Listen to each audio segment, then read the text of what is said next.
Thank you so much for watching. Thank you. Have you subscribed? Yes, you. Have you subscribed? You. Yeah, before you go, click. It's free. Click. Just that's it. Have you subscribed? You're laughing. Have you subscribed? Have you subscribed? Thank you. Thank you. Thank you. Hey, madam, thank you so much. I can see you. We have to get to 100,000 subscribers. This by the end of the year. How are we going to do that if you don't subscribe? Yes, you. Yes, you're about to click off. Why? Have you subscribed? It's free. If you don't, ask your son, ask your daughter how to. Just one click. Thank you. Thank you. I see you. Aha. Thank you very much. Thank you very much. I'll see you tomorrow.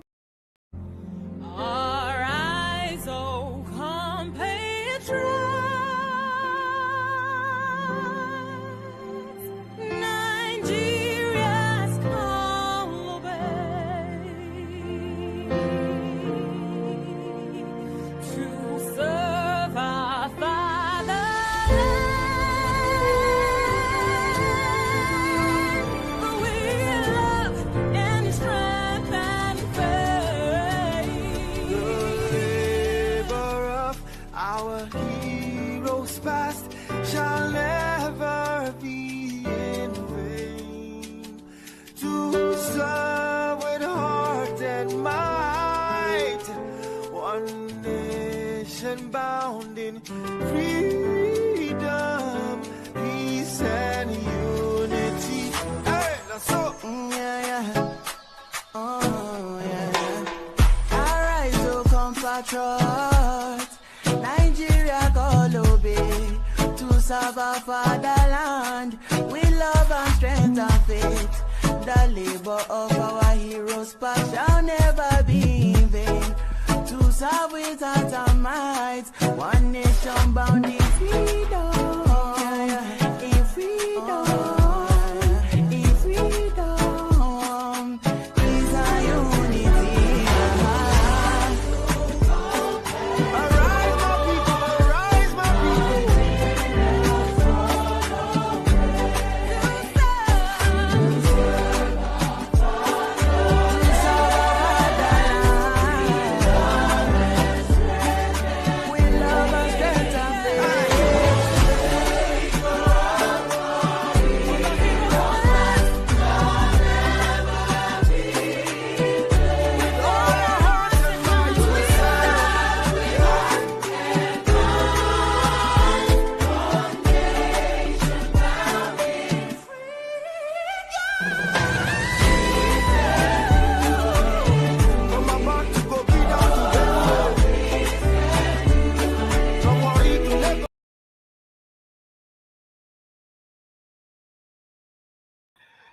The Labour Party is clearly in some kind of crisis.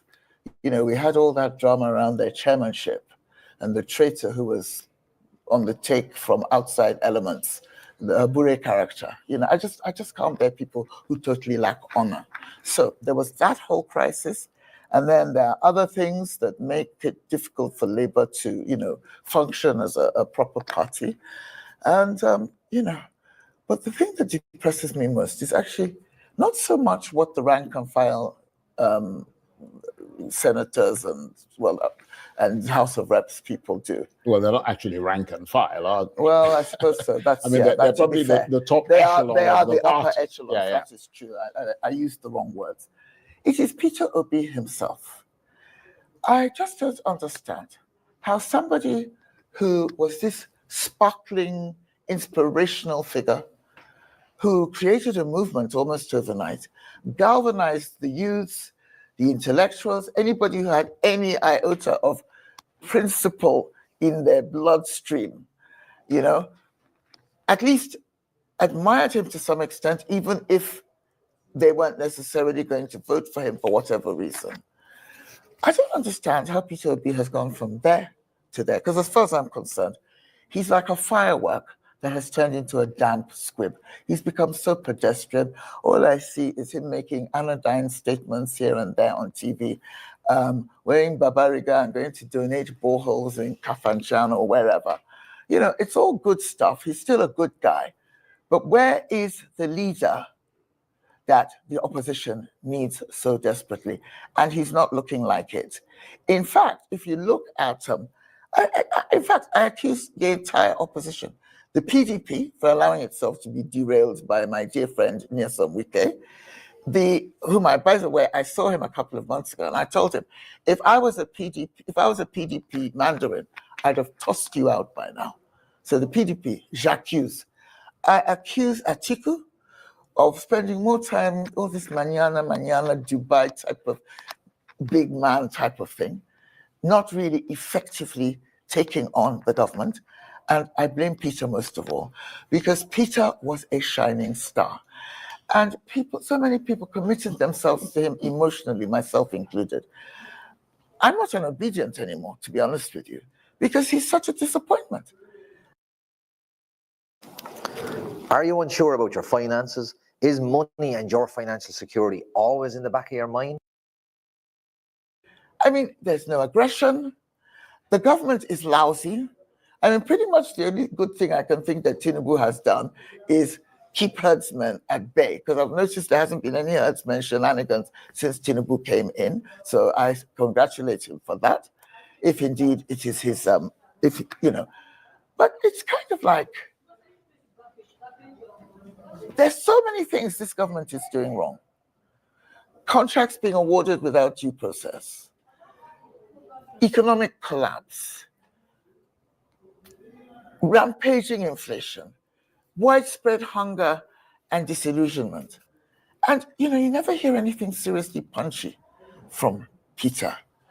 Well, in fairness to Peter, there is a lot of stuff that he comes up with, a lot of it on social media. I mean, he doesn't go on traditional media most of the time. That's relatively rare, except when he's sort of maybe at a public event or something. But he does come up with a lot of things challenging the government on social media. The question he's too mild, that you're raising Charles, is whether it's effective enough. He's too mild. Yeah. Well, you see, he should go more for the jugular, basically. He should go. He's got so much. There's so much he could go for, and he would get so much public support if he did. I'm not just speaking for myself, by the way. I'm speaking for hundreds of obedience, ex-obedience, or current obedience who are really, really disappointed. We don't want a weak opposition leader. He's the star of the show. Atiku, PDP, they should also be doing more. But really, Peter is the star opposition player, and he's not doing well enough at all. Some would argue that there is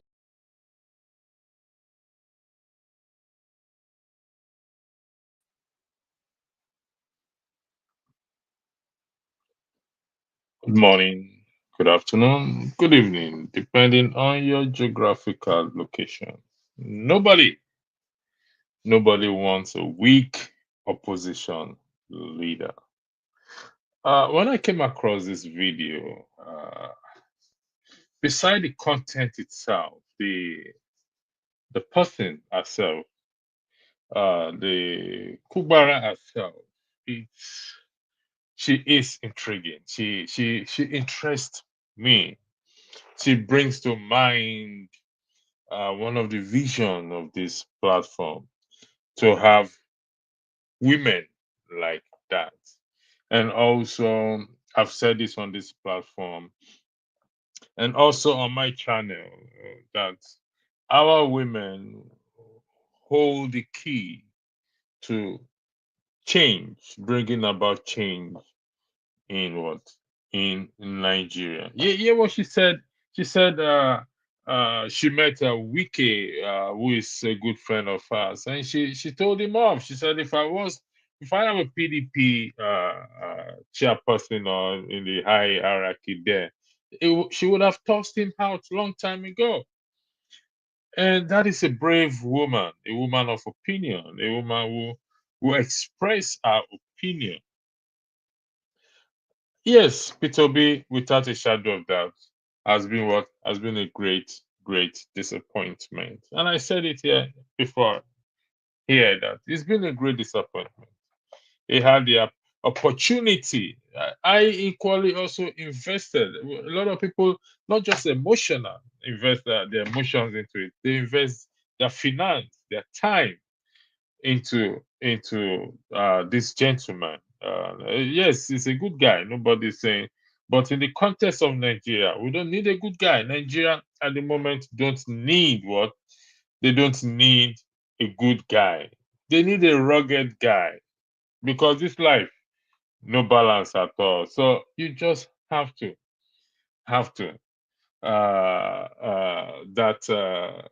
take that opportunity when it comes. So for what it is, she did a good analysis. She gave a good analysis. I mean, we may disagree with her. I mean, our views or our opinion.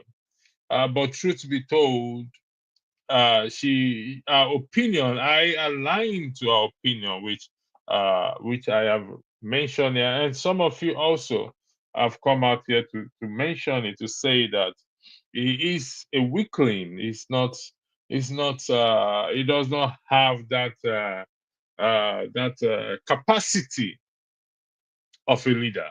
No, he doesn't.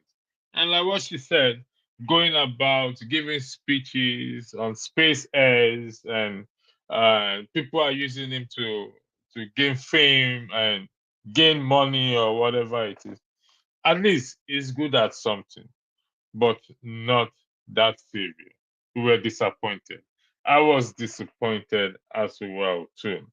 And the opposition, the five APC, who have left the Blue House Labour Party, have left the Blue House to go join APC, clearly shows how weak such an opposition is.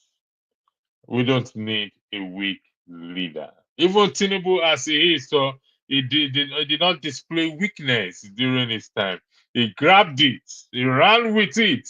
And today, even with his health challenge in his old age, it shows that yes, he is in the game. He can be in the game, he can play the game, but not a man who is fit and who is, with due respect to his person, his achievement, and due respect to his family, it's not impersonal. That leadership doesn't cut it at all for him. And unfortunately, it's a romance with Atiku recently wanting to form an alliance. Uh, it's it's like a dog going back to eat his vomit, because you couldn't be a vice president to him and you left. Could it be the case that there is more to eat than what they are even telling us? Thank you for those of you who have joined in the comment section. Let me mention your name as well. Thank you for joining. Easy D, Martinelli. I don't know what you're saying here. You and your. I heard the lady. What has she done with regards to Dele Farrow to detention? Good things. Charles did me remind her what Peter is doing. My brother Martinelli. Social media no dey win election. If you better know that. Social media doesn't win election. What do you want her to do in respect to Dele Farrow to me? I don't understand. In respect to Dele Farrow, in your opinion, what do you think? What do you think she can do? I mean, tell me what you think she can. She's a lady woman that has opinion. Let me say this, and like I said, I'm gonna ruffle some feathers. That is if they have feathers. Yeah. Our opinion. When I saw it, I know most of us African men, we don't like women to have opinion. Even on this platform, some would have challenged her that she's bossy or whatever it is. We don't want to bow to them. When I use the word bow, I know they would also sit well with some individuals on this platform. But these individuals have gone to bow down to another woman in a different channel. But they can't stand women of strong opinion on this channel. So tell me, Makinelli, what in your opinion, what could she have done in the matter of Dele Farrow Timi? When the judiciary is there, the bench is there, the attorney general is there. What has P2B done in the matter of Dele Farrow Timi? He's still in jail. I heard his case is coming up. This I don't know if he's been released, but from the last time I heard, he's still in jail. And so, what did P2B do? He went to visit Dele Farrow Timi. He went to visit Afabe Belola. Yet the corruption, the system has not changed. So what are you on about? Please, tonight is a different night for us there. You need to tell me. Yeah. Thank you very much for that. Yeah, D, this is D. Thank you very much. GNO, yes, take Tinubu, a rugged man. You want him to die? Look at them. Look at them defending P2B. You want him to die. Then continue. This life, no balance. It's like bicycle. Today, about pigeon and what? And good English, if my English is good enough for some people. So we're gonna be mixing. I'm gonna be mixing it with pidgin English and Fad. You said Nigeria is now a one-party system. Yes, Fad, you're correct. Which is what? Which is APC. APC has captured everywhere. Don't you see the? We will talk about that governor of Edo State, the goof governor, the governor that goof. I think I have the video here. We'll talk about that. Edo people, my Edo people, my people from Edo State, my people from the ring road and the road ring. Oba Etokpe, hey, he said. And our governor did there, they embarrass now for the whole world. They talk, they yarn about and nothing. The guy, honestly, we'll come to that. Let's deal with this. McInerney, he said talk is indeed very cheap. They refer to me is in detention. Funny after P2B paid the lady a visa, according to Horizon, the lady have retracted her thought on the be very hilarious. Listen, McInerney, can you provide me that video so that we'll play it? So I will here we deal with fact. But at the moment, we're focusing on what she said. He is a weak leader. That doesn't make him a bad person. This is what we don't understand. Not everybody is called for leadership. In the context of Nigeria, no, it doesn't make him a bad person. I may be weak in some area and have strength in some area, but we need to not take it personal. I'm learning that to not to take some things personal, okay? But truth be told, in the context of the 2023 general election, its response after the result was called, after the Supreme Court judgment or Appeal Court judgment, whatever it is, its response is calm down, let's relax, let's do this. Really, in Nigeria, they relax. If they relax, things they pass you, they go. You know what? Now the past people they go. If they relax, you have to shine your eye where you have to what? You have to stand up. Say, my guy, no they relax for here. For it now, people they die. People they permit they still will relax. Relax for it. Oh yeah, everybody take to the street. More die. If I perish, let me perish. But they preach peace. Blessed are the peacemaker. For where you know go read the Bible where you know it's just kind of talk about blessed are the peacemaker. Fad, he said it has a lot to do with this daily Pharaoh to me matter self. Listen, respect to the man. Daily Pharaoh to me matter no different from what Ken Saru with their hand. Nothing happen, no. No, go sit down. When I go sit down, take a when I go take cheat. Ken Saru with their hand, we Abacha their hand, this and that, or we hang them, we kill them. Wetin happen? Okoma, that's the incident will happen for Ugele there, where their leader died for recently they say died for the army hand. Wetin happen? Nothing happened. Now Nigeria we did. We won't leave that story. Maybe today he has get back. We day back, we can't get party. Now I got there because they refer to me then put her for prison.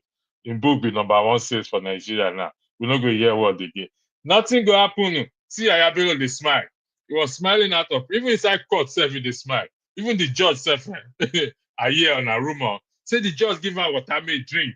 Say you're a good man. You know how to play the game. And I can't cry they thought say na daily Pharaoh to me on this and that. Well, relax there. I'll be here with you. Now this country, now all of us day. You know the far place. I say I will they cry, they see road. Anyway, back to the main issue again. We need a strong opposition leader. Unfortunately, the Labour Party is dead and buried. Let's state the fact. Let's be honest here. Let's state the truth. Let's accept the truth. The Labour Party, as things stand, is dead, buried. In fact, the ship that carried the coffin went into the IC and is not returning back again, whether you people like it or not. I've said it here before. P2B ship have sailed away so they never come land again. You know, they come back, don't go. You know people, they travel. When they see their family, you know, they hear from them again. Some of them will don't die. May their soul rest in peace. I be P2B matter. Not they happen again. Mr. Tony, okay. Welcome. I'll come back to you first. Mike and Yan with my people first. Thank you for joining. So what do you expect Peter to do with Nigeria and Labour Party? What did Mandela do? What did Martin Luther King do? All of them are really protect P2B as if say, listen, all of us go die. Even Dele Farrell to me said it himself. He said in the next 100 years, every one of us that are alive today is likely to die, which is true. If you had 100 years to my age, I know what my age will be. If I will stay strong enough, may God keep me reach that age. But if I don't go stay strong enough, say, I'm going to tell Mr. Tony, okay, may they carry me from one place to the other. Make I go cook me now. Make God cook keep me now. I'm not going to carry me this. All of us go die. Who no go die? Me will sit down here say, I feel come up for you now. I say, man, I don't pay me. Say your truth. Say what you want to talk. Do what you want to do. If you want to really help the masses, save them, call yourself a leader in the context of Nigeria.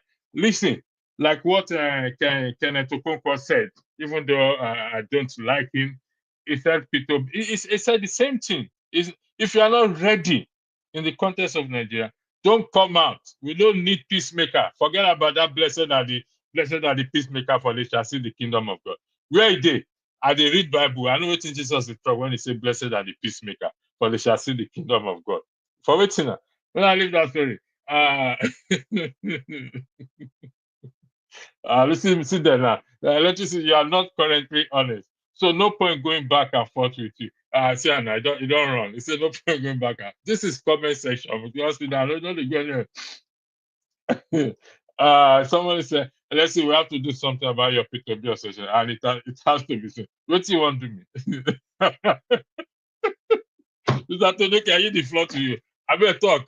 My people in the comment, I'm coming back to you. Don't run, McNary. When I don't run. Tonight, I'm me with tonight. I don't know anything. Mr. Tony, the floor is yours. Thank you.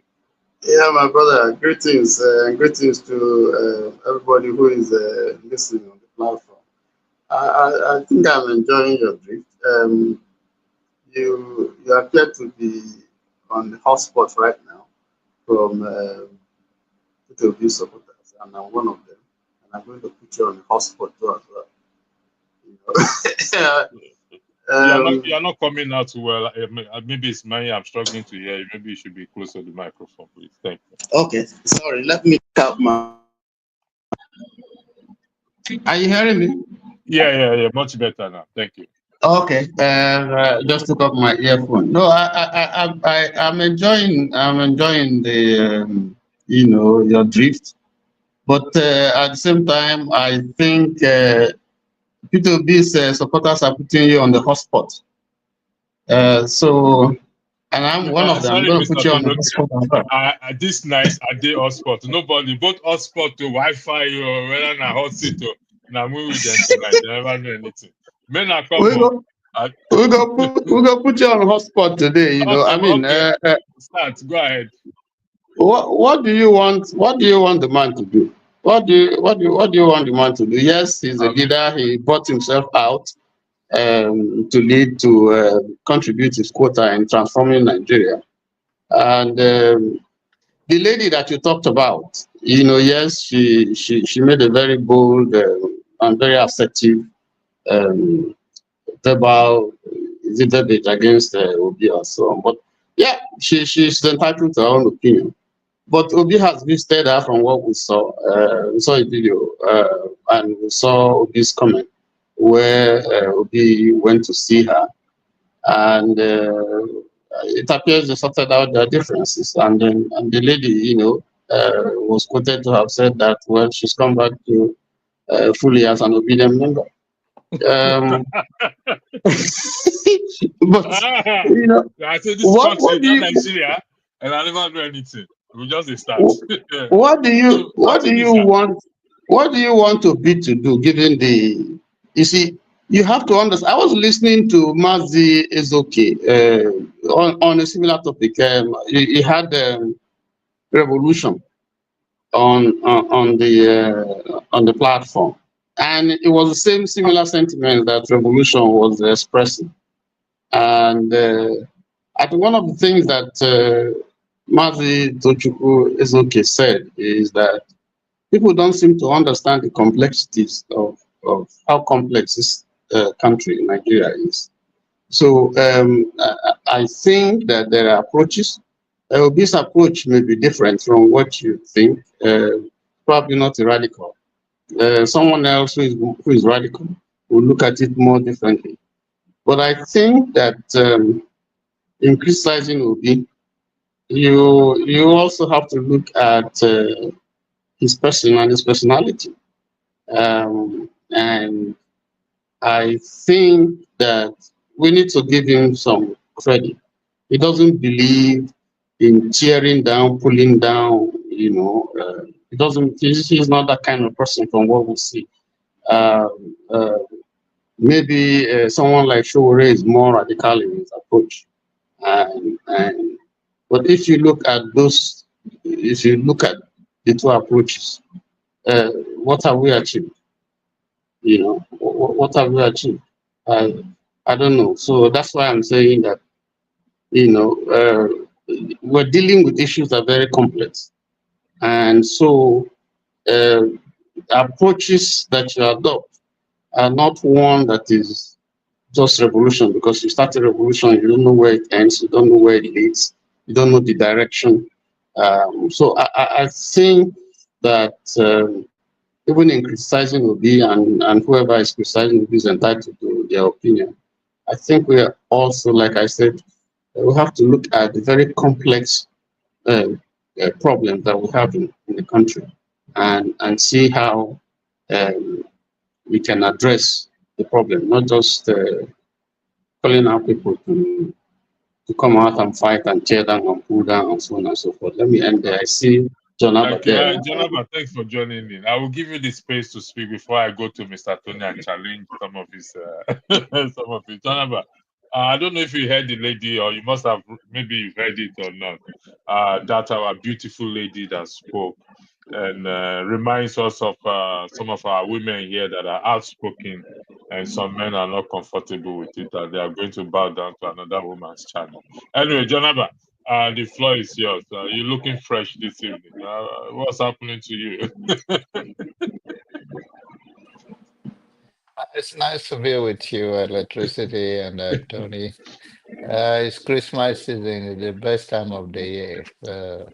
Even if you don't believe in it, maybe you get a gift and keep you going. You get a day What? to rest, whether you believe it or not. No, I don't have a Everybody get date. to rest. I work every day of my life. Uh, uh, so, uh, which lady are you talking about, to be precise? The Kugbara, they said we don't need a weak opposition leader, which is referencing to Peter Obi and the Labour Party. And I did say, I've stated it here before. Some people think I'm hiding on that. According to my brother Macanelli, said I'm hiding under another person. I've said it here before, it's on record, that the P2B ship, it has sailed into the middle of the ocean. It ain't coming back in 2027 is APC all the way, except the citizens. There's a catch there. Except the citizens rise up to the occasion. I've never changed from that position. Except the citizens rise up to the occasion and take the country back. John, the floor is yours. Thank you. Okay, yeah. You see, Nigeria is a very funny place. And just like you said, until the citizen decided to go that route, which would be have opportunity to energize them or motivate them. They were ready for Obi to carry them to the promised land, but Obi was not ready for that. That is the only thing. And unfortunately, we don't know what the people who are on fire could have been could have done differently if it is them. People like Sowore who are very radical in approach and committed to the fullness. We have seen over the years how he has been locked up and he continued to to press and fight.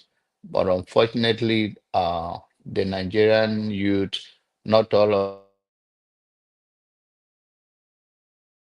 Uh, I don't know. This is lights. John, is it NEPA or your village people? Or people don't they attack you? No worry. Yes, the native land said the black man needs to laugh. It's more important. Okay. Your village people have released. I return the lights back, Jonaba. The floor is still yours. I think I'm using my phone outside the distance, so Oh, that's okay, okay. Go mhm. ahead. There was an incoming call. So it's unfortunate, and I think the citizen will continue to press until they see someone that is ready to die for them.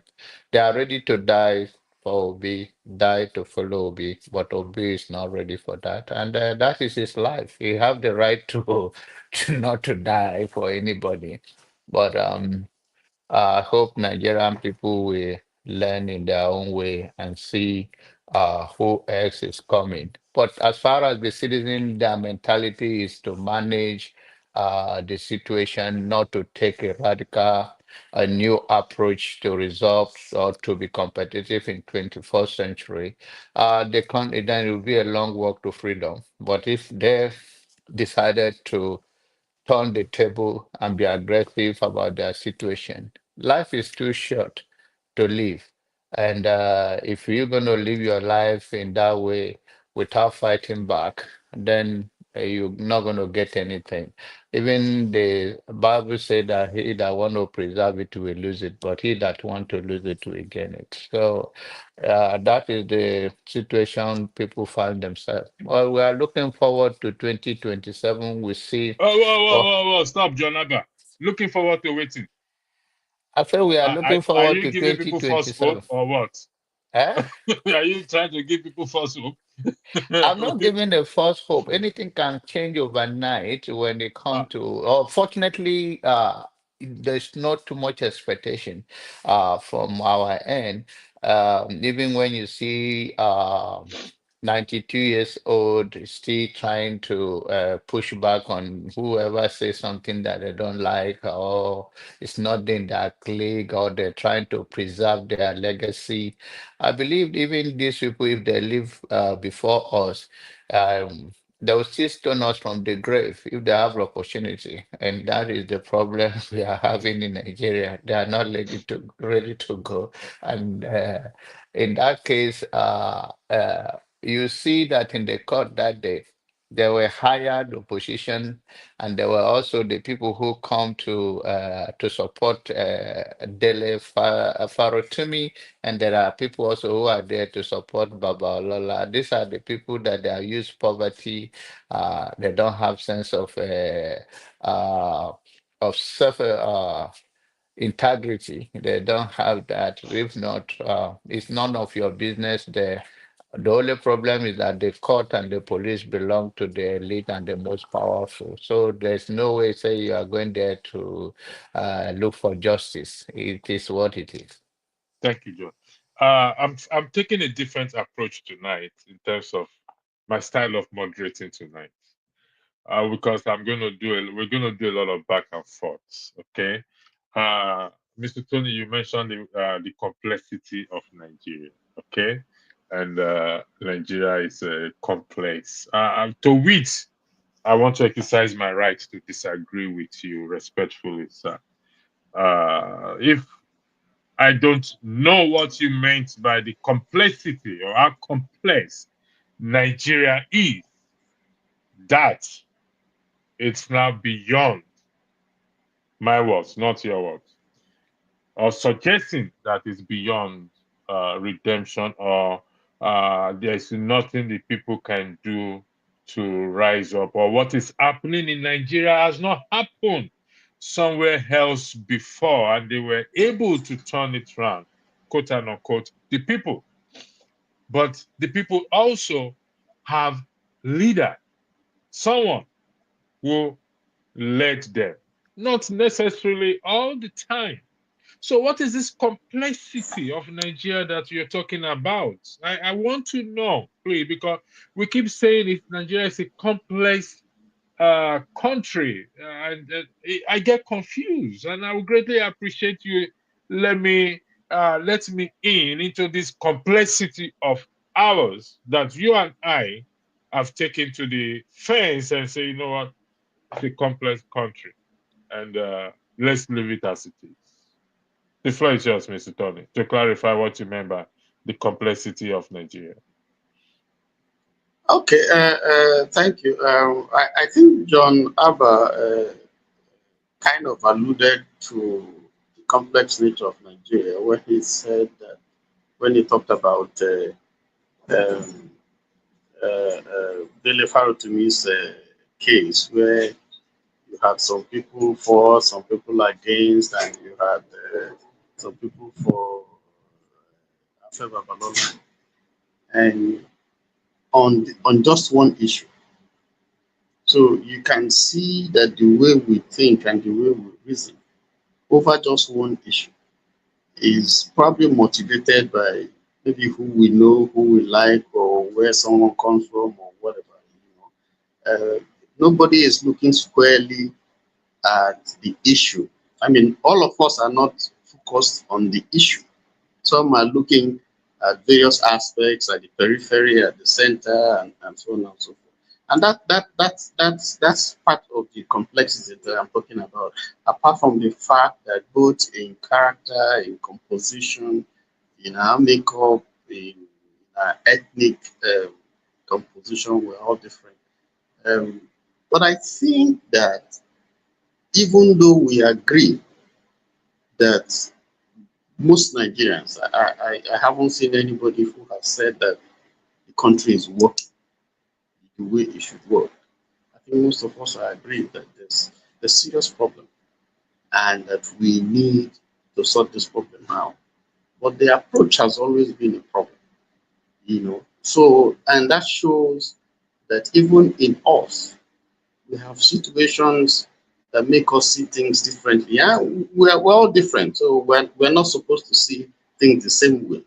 But when it comes to very basic issues that are troubling us, that are confronting us, so I think that party affiliation, religious affiliation, ethnic affiliation should, and our personal relationships should be subsumed in the problem that the country is facing and how we address it in a way that will augur well for everybody. So there's that complex when I'm talking about the complex nature. And apart from that, even the problem itself is complex. Because I asked you, the question I asked you is, in your own opinion, what would Obi have done, given the events before, during, You and after the and after. election, general You election? want me to What? answer Yes. that? Thank you very much. How? What is your own solution? What can you have prepared? Okay, thank you very much.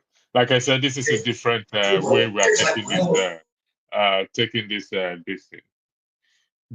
Before the election, he went about campaigning. There was this 1 million march, I think somewhere in Port Harcourt, if I'm correct. There were marches everywhere. There were donations. People were raising money, including crooks used his name to raise money in diaspora. We know that. Anyway, so and some are doing it in the matter of Dele Faro to me as well too. Raise money, but that is the bad side. The good side is the good people raise money. He was able to ginger people before the election. During the election, okay, myself inclusive, me sitting down here, I was unofficial official of INEC in the polling section that I went to vote. Many, and I said many people came out to vote, not for Labour, not necessarily for Labour Party, but for him.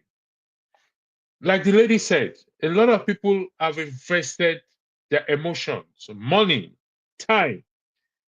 He was able to command the crowd. He moved them like a sheep, the way the sheep moves water when it's going about. After the announcement of the result, fair enough, let's apply the rule of law. Let's follow everything to a logical conclusion. So he went to court. And we know it's now playing out today that the judiciary is in cahoots with anybody that has the money, or will be in cahoots with anybody that has the money. At that time, then, even before the court case, as a leader, and I repeat, who said he's not desperate to be president, quote unquote, but I am desperate to see Nigeria change. Meaning the presidency shouldn't be interested to him. It's about the people. If he had galvanized these people, if he had said, you know what, rise up, Nigeria, let's occupy all these necessary places. Honestly, Mr. Tony, okay, even Tinubu will run out of the country when he sees the people. You see, there's this statement that says in Yoruba, I'm not saying it in English. Somebody who is looking for death now sees somebody that wants. Nigerians are fed up. And they were ready at that time, that particular time. I repeat, not now, because that ship has sailed.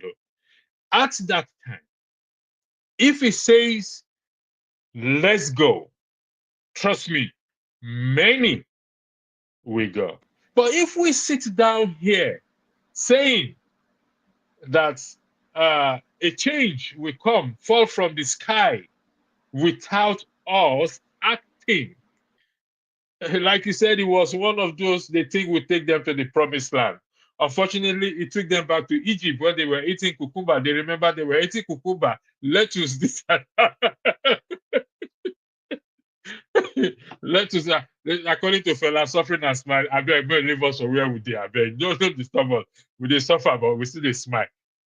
That is exactly what I don't know if I'm able to answer. If I answered your question, you see, people are looking for this. They have this tiny hope, and they see someone to say, you know what, I think this guy will help. Me myself, I had that hope that, you know what, if this guy may not be able to turn the country around 360 degree, but he can start. He has started this movement. If he continues, then it will be a legacy on his name. He's a good guy. Don't get me wrong. He has his life to live. That's his prerogative. He's not meant to die for anyone. But the truth is, if you present yourself as a leader and hope of the people, then you must be ready to make that sacrifice. If not, don't lead people on unnecessarily. I yield the floor back to any of you that wants to interrogate me. I'm sitting in the hot bench today. Let me leave John Albert to let John speak. John, you want to react? John Albert, we can't hear you.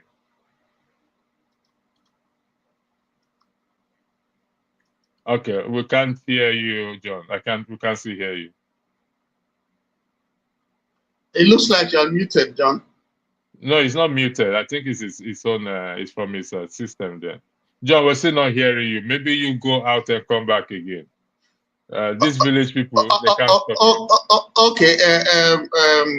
Before you continue, let me take some comment. I'll come to you. My comment people. I'll come back to you. John, hold on 1 second.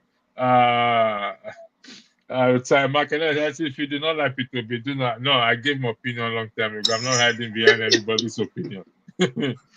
Somebody said because he refused to align with the Igbo Biafrans, but he goes to not to show himself. Let's look for some. Somebody said this topic is appalling. Okay, don't worry. You don't need to sit down and look here. Go dance. Go dance. I think of Yogina. What's his name? Mazi Prince. Go dance. Go dance. Go play the music and dance. Someone here says that PO is weak and is part of the system, so he cannot fight for the people. Let's just move on. Period. Strong tower. Thanks for that again. Somebody replied to McInerney. McInerney, you have finally reached the conclusion. I came to something. Electricity dislike Peter, but act like a supporter. He isn't fully. Goodness, are you people not listening to me? It's like people don't listen to me. I don't understand. Anyway, John, welcome back. I don't know if you can speak now. Oh my John, God. can you? Yeah, we can hear you now. The floor is yours. Thank you. I'm not hearing John. John Albert, there's something wrong with your system. Oh dear. John, we can't hear you. If you can hear us, we still cannot hear you.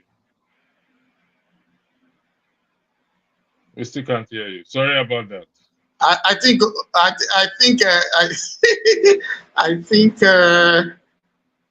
oh dear. I think you are looking too good for the camera today, honestly speaking.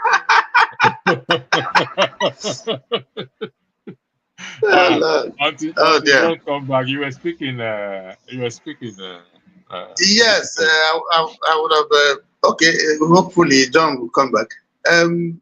What I gather from what you have said is that Obi should have said, "Everybody out of the street. Let us go and fight." Is that what you're saying? Yeah, no, not necessarily. I'm not an advocate for violence. No, revolution don't necessarily means violence. Yes, sometimes it tends to lead to it, even with good intentions. But you should have galvanized the people out. That is my position. Did you listen to? Did you listen to Jubril Samuel Okutakpa SAN when he spoke in a forum where he was invited and he was talking about the judiciary? I can't remember exactly the topic, but it focused on the judiciary and the Nigerian politician. Tony, Mr. Tony. Yes. Let me ask you. Actually, I'm taking a different position tonight. So yes. I'll be more an advocate, a panelist, a moderator, and a Yabis man. So it's okay. It's okay. I need you to tell me, please, respectfully, sir, what is new to you about the judiciary? Is there anything new to you? Let's be honest here. Yeah, the reason why I asked if you listened to it, because in his presentation, he did refer to years back when they were when the Supreme Court, stood to defend democracy, and one of the cases that he mentioned is that of Right Honorable Chibika Mechi, who won the primaries of his party as a state governor, and then because they didn't like his face or some big fathers, they didn't think that this was someone that they could manipulate, and they changed the name and put in someone I think was Omedia, and the case went to the Supreme Court, and the justices, delivered according to Jubril Okutupa SAN, a landmark, what was came to be what he described as a landmark decision that brought Amechi back as governor, even though they didn't vote for him, and then he made some other. Now? Oh, John yes, is back. Yeah, but hold on one second. Mr. Tony, which Amechi are you talking about? Rotimi Amechi, the former governor of Rivers State. Rotimi Amechi. Yes. So that's Rotimi Amechi. Hold on, I'm making it. Okay, go ahead. No. Don't Continue, you go Don't, explain tire. Don't be Nigeria matter. Continue. yes, don't call the former governor.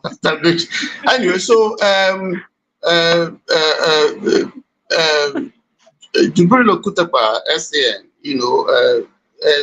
mentioned some very landmark decisions that the Supreme Court had taken when you really had men of caliber, in the Supreme Court. And then he contrasted it with what we have now. And that is saying that that's not saying, that once revered temple of justice that the Supreme Court used to be is not what it is today. And if you play that tape, you would see that it contrasted, you know, uh, what is today, in his opinion, that is totally different, at variance with what you had at those times when you had the Caribbean shores, when you had, when you had, and so on and so forth. So what I'm trying to say, the relationship that what I'm saying, has with the state, that our state here, is that the judiciary is supposed to stand and defend democracy. And so if the judiciary fails to do that, I mean, the politicians are liars. They can always do whatever they want to do. I mean, but most politicians are not truthful people. What they want is power, and so anything that they can do to get to, it's like the Machiavellian policy, the end justifies the means. So whatever will take them to to that destination, they will do. But the judiciary, that's why the judiciary is there, to act as a check, and so if we have a system, the last hope, as they say, of the common people, if it fails to strictly apply, I mean, and stand in for the role that it's constitutionally provided to do, then what do you want? Who are you putting the blame on? You're putting the blame on an individual who has offered to come, to help to transform and change this system. How much can he do? That's the question I'm asking. I'm saying that based on what you have said, you are kind of suggesting that going by the events, the aftermath of that election, someone is supposed to come and say, okay, everybody go out of the street because we see that this is not fair, or the election was rigged, or whatever, I'm dissatisfied. Mr. Tony, I am not suggesting. Yes. I am Yes. stating it for the record. Yes. That is what I feel. It's not a suggestion. Yes. It should have done. I mean, I am entitled to it. It's not an Yes. opinion. Electricity, please let entitled me to it. come in before my Okay, thing go ahead. off. Go ahead, I John. think Go ahead.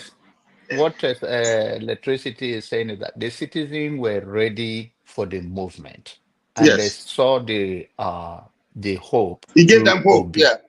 Yes. and their hope was dashed because Mhm. it do not motivate them to get their country back. You're talking about the judiciary and all the government, the branches of government that supposed to keep our nation uh, going, they are not working. We need a leader that will change all of those things. And they thought that to be is the right man, even though I'm not. I never think to be the right person. And there is a say in my place that uh, if one of your finger touch the oil, the rest will not deny it. Oftentimes, people misplace it that will be abuse and dissident in Anambra. Anambra is not Nigeria. And like I said, he have his life to live and he can decide not to go with the people or the way that the people want him to lead them. He has the right to his own life like that. But it's unfortunate because this kind of Nigerians have not come out in the shortest time within that time that will be declared that he's going to run. Nigerian was so ready that with that shortest time Right. Millions of people come to follow him because of the way he presents himself and all of that. But unfortunately, he doesn't have that fire to carry them through. Some people also have this. What happened with Babalola, Paralola, and he yeah. Babalola, and he went there in a diplomatic way, whatever the reason he went there to talk to him. I learned that Babalola endorsed him when he was running. I don't know whether it's true, but having said all of that, um, Obi had his own approach differently. And Obi could have not been so different from what we are seeing today in terms of economical or anything. The only thing I don't know, you cannot say, uh, uh, uh, Tinubu was a human rights activist, and under his leadership right now, people can say a thing. That is another thing that you cannot predict until you see people in action. I don't know what Obi will do. I will craft miss I could have say I told you so by then to elect to be to presidency, and you see Nigeria will not change anything. But now that that didn't happen, and he already started the laying the foundation. But I tell you, he have lost so many of his followers, especially those that they have the fire in their bone. Say, let's go, let's go. He even when if he declare he's going to run in 2027, he may get, of course, so many of his supporters, but he will not get those brown that say go down and take over the government and turn it around. Our people are suffering. The mentality is deranged. Let's change something radically to rescue this country. Those people will not come with him anymore. And I doubt that he's going to even get the number he got before for any other reasons, because the real people who come out for him, even the people in diaspora, they raise a lot of money for him. They really want him there. But now you have also lost some of those diaspora's supporters. So I hope the difference now is that Nigeria have to look at those people coming in 2027 and sample one of them, but I don't believe that anything will change, because the whole mentality is that Nigerian, we all need to work on ourselves, not just Tinubu and Peter Obi. I think something fundamentally has broken in us that kept us where we are. Uh, Thank you, John I Abba. I'm sorry, before I go, Tony, I highlighted a okay. comment that's on the screen. This is Yes. in the polling votes, part comment. There are people against, for Peter B, this and that. There are people supporting me. There are people fighting Machiavelli. Tonight is a comedy night. No matter how you see it. But you see, this is to me the best comment so far. This is what as I have been crying for over the years. Perhaps that is the problem.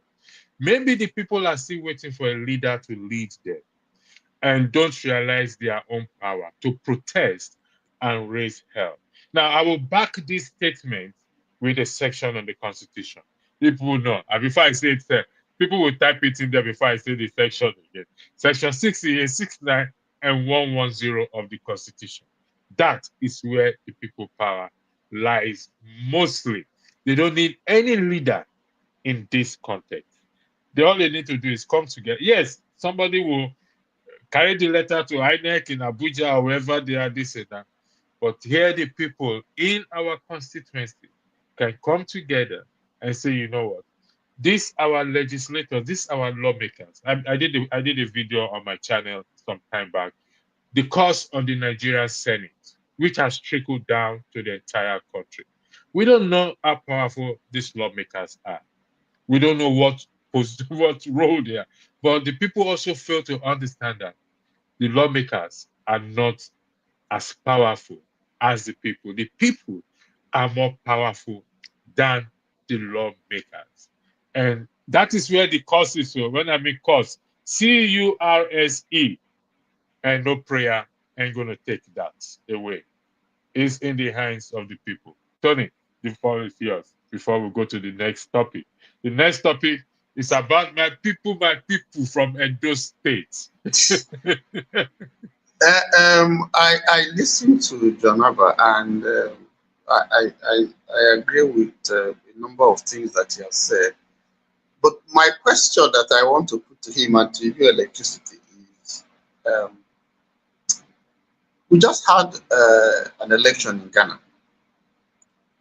We have had election in Namibia, um, and we didn't see the kind of scenario that we saw in 2023. The people went out and voted, and we didn't see uh, all the shenanigans that we saw in 2023. So, is it because the you had a leader in those countries, or leaders in those countries, who were ready to die for the system to ensure that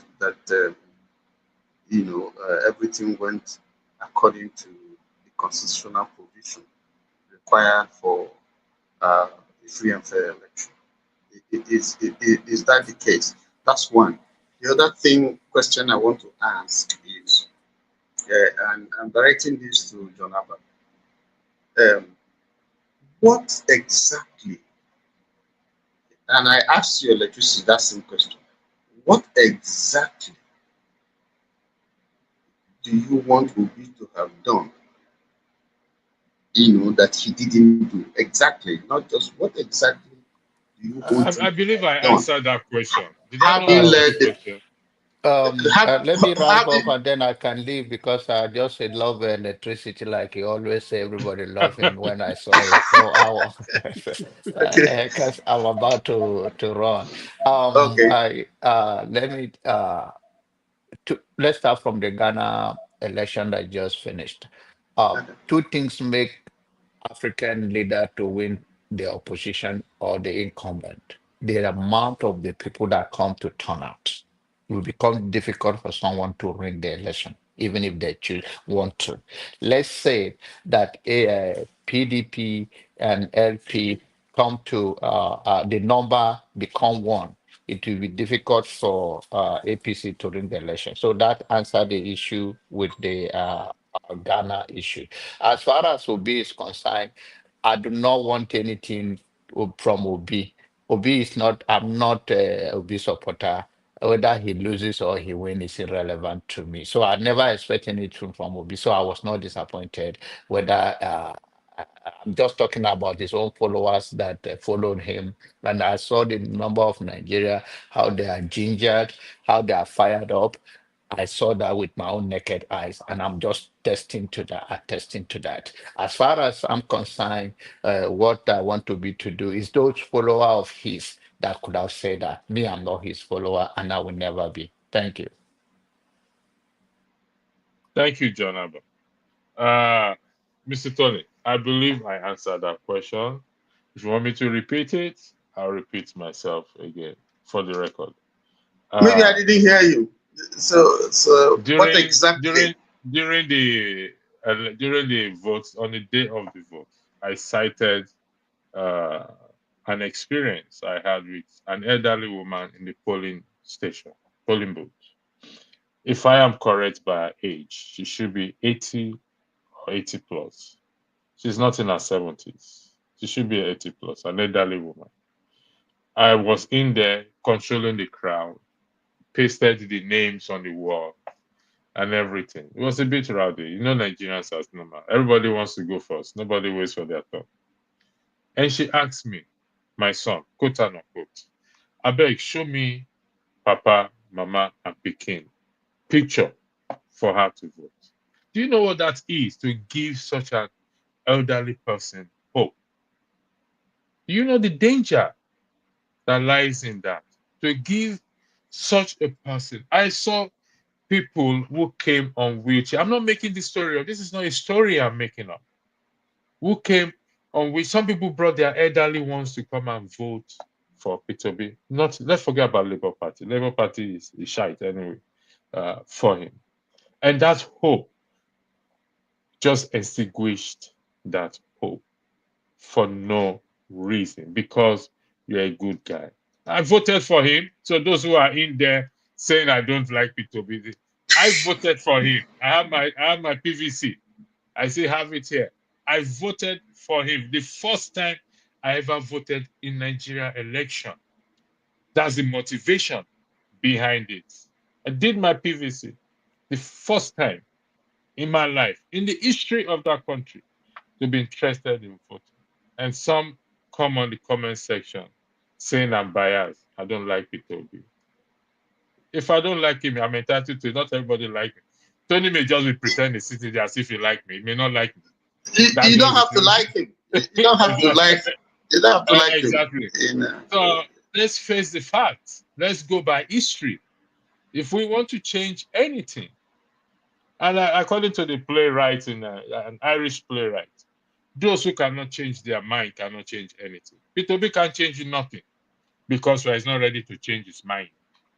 He's set in his ways that people, you see, the views that people have, or is part of them, is used to derail the destiny. They used to galvanize so that it's now romancing with the same article who he left. No, you can't say that. You don't know what has transpired. You don't know what John, Tony, you can't defend the indefensible. No, I'm not defending. You are defending. We don't know until we get the substance of the meeting, of the discussion. It's like saying because these are they belong to opposing parties, you should not talk to them. Politics is not like that. No. What I heard is they want to form an alliance. That is what I heard. You heard? It's on the news. It's on the news. That's what we heard.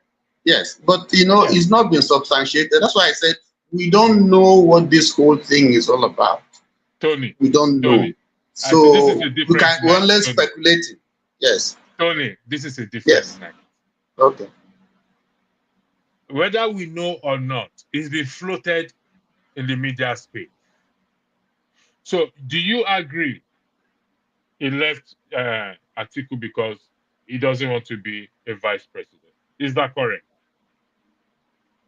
No, he left Atiku because he wants to run for president, for the office of president. Okay, he left Atiku because he wants to run for. You are swinging this thing. You are trying to paint. You are trying to paint. Okay, I have. Sir, there is. Is it possible you cover up a little bit, please, or you take your camera up for the purpose of this platform? Is that okay with you, sir? Thank you for joining. Okay. I'll give you the floor for the first time. Maybe I'm just you. You have to turn on your camera, please. Yes, I have to. Yeah, you have to turn on your camera, please. I have to turn on the camera. That's the policy. Or you just put on it. You see this lovely yellow set you put on. If you have it around here, just pick it up and hang it on. And I'll come back to you, please. You look nice in that yellow. But go ahead. Yeah, good evening, my brother. Good evening, sir. Welcome, Bobby. Yeah, thank you, bro. See, I just want to share my thoughts and what I think. You see, for us to get it right in Nigeria, we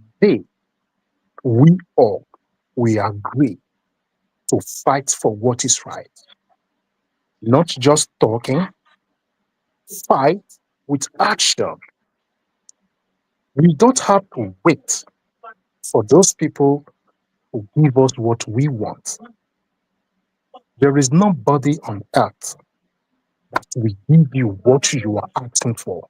And that person got to fight for it. Can you hear me, guys? You got to fight for it. Yeah, we can hear you. We just got to fight for it. And we should be ready. We should speak one mind. Just one mind. And for Peter Obi, for me, I don't think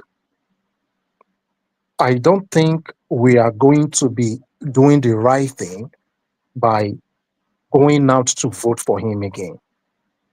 No, it's not going to be right. Which you see, we give Peter Obi the voice. We gives him that platform with the youth. And just as you guys were saying, at the end of the day, he messed up. He messed up in the sense of, please, you people should not get me wrong. The guy is good on his own, no, because Nigerians they always they say, this person is good, this person is that on his own. Peter Obi belongs to those people. Peter Obi do not have a mind on his own. He does not. People controls him. He talks with people. They tell him what to do. But we need a separate body, someone who has nothing to do with these old criminals. We need a separate body, someone who is really, when that person is talking, that person know they look your face. He don't care who you be. We just need a change, and we have to fight for it. If we are not ready to look for someone and support this person with everything in us, everything we have, forget it. We can just talk from now till 20 years to come. Nigeria will remain the way it is. We just got to fight for it.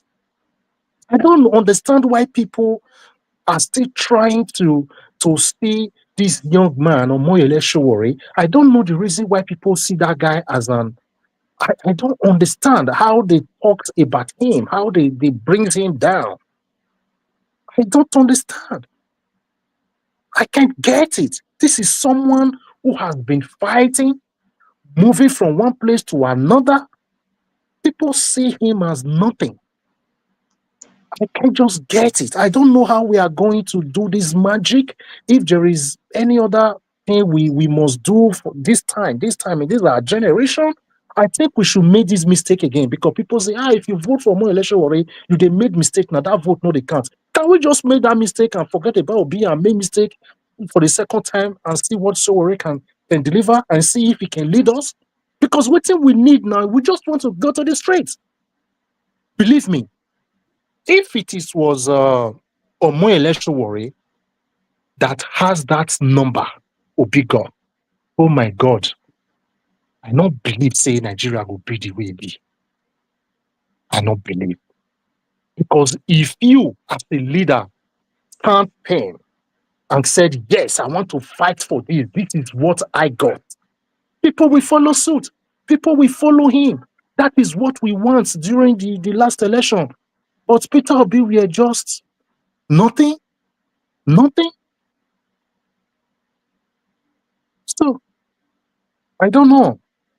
This is what I think, and voting for Peter Obi again is going to be a waste, because I don't see how Peter Obi or even Atiku, even if they mesh together, I don't see how they are going to unseat Tinubu. Merge together, sir. Stone and oil they merge together. Stone and cement, oil and cement they merge together. You know they work key, The my Obidient, brother. sir, the Obidient right now, some of us see what they are saying. They said Peter Obi should join Atiku. This is the same Atiku that many of us were calling criminals.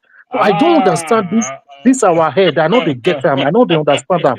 Where will they get this thing from? Peter Obi go and join. And if he join Atiku, people believe that they are going to work. What are they going to do? You want Peter Obi to go and join Atiku to do what exactly? I said no be today, Yash day back, you can't get To pattern. do Well, we what all know the exactly? story. Oh man. We just they get them wrong from time to time. We are not speaking one voice. We don't want to do the right thing. I don't know. The way we think sometimes, they divide us already. This tribal something. This person is an Igbo. This one is Yoruba. This one is from Edo. This one is from the north. This one. The politicians, they are happy because they don't want to see me and you talking about the progress of the nation. They just want to throw something out there for me and you to be fighting over. That is what they are doing. You see?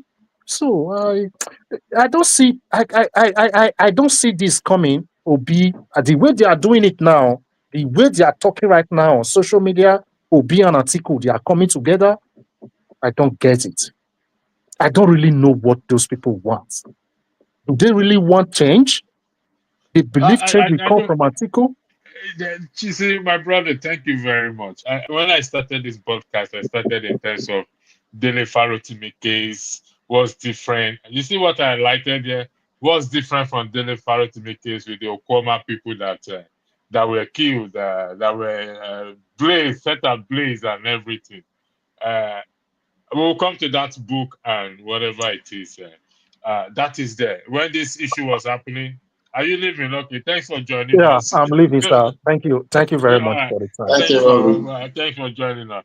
So you see, it's in the hands of the people. Let me see what D said something here. Sometimes, if the cause is right and a just cause, we must even put our life on the line. Tony, are you reading this? Because Yes. you're a minister of God. Okay, because this will come to your floor now. Sometimes, if the cause is right and a just cause, we must even put our life on the line. But if we are too scared, that's not very helpful or useful. Let me support this argument with John the Baptist. He was not afraid to put his life on the line. He got his head beheaded. I'm also go forward to support it with the story of Esther. If I perish, let me perish. I'm also go ahead to support again, further to support with the story of Nehemiah and many more like that. So when you're asking me what do I expect Peter Obi to do, for the fact that you presented yourself to the people to give them hope, me inclusive, because I have great belief on Nigeria, but it just extinguished, just vanished into the thin air. Now, like I said, I can't do him anything. I no go fit kill her. I no go fit arrest her. I no go fit do anything. But he cannot come and knock on my door tomorrow and say, I beg, give me support, this and that. Honestly speaking, when I was in Nigeria then, if Peter Obi had raised hell, I wouldn't have returned. I would have stayed there and joined the fight. But you see, like I said, it is what it is. They say, voila, be like bicycle. Anyway, let's go to Edo State. For you joining the comment section, thank you very much. And let's go to the goof governor, Edo people, and their wonderful, highly blessed governor that they have elected, who is representing them rightfully and in every sense of it. Oba Itokpe is now listen and be blessed. 605 billion 76 million 76. Let me take it again. 506 billion 605 billion. Sorry, 776 billion. Sorry, it's confusing me.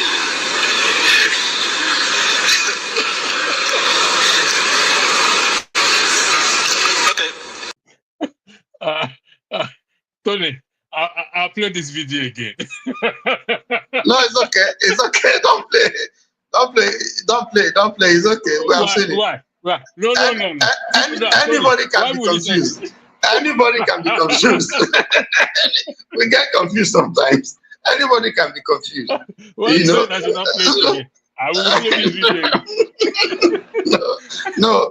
You know that used. We'll play this video after the break. Let's take a short break. I'll come back. We'll play this video after the break. After this short break, please. Arise, O compatriots,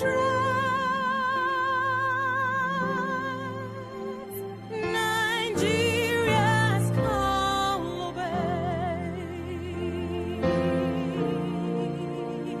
to serve our fatherland, with love and strength and faith. The labor of our heroes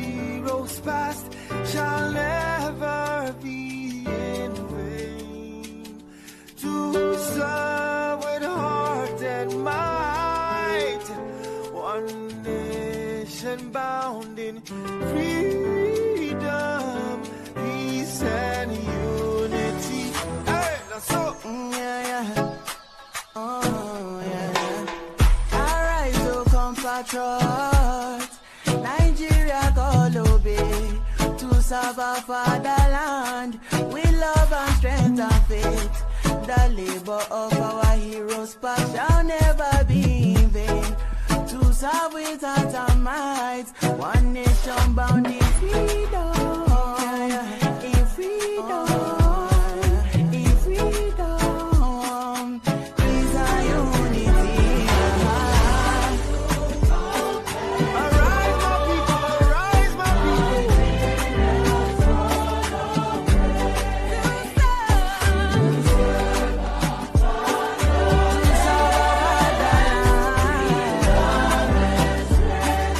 We love and strength and faith.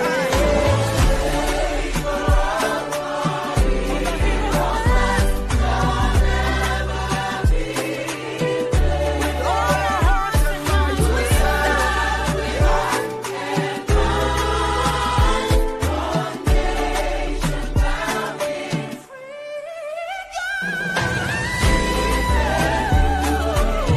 I'm about to go be down to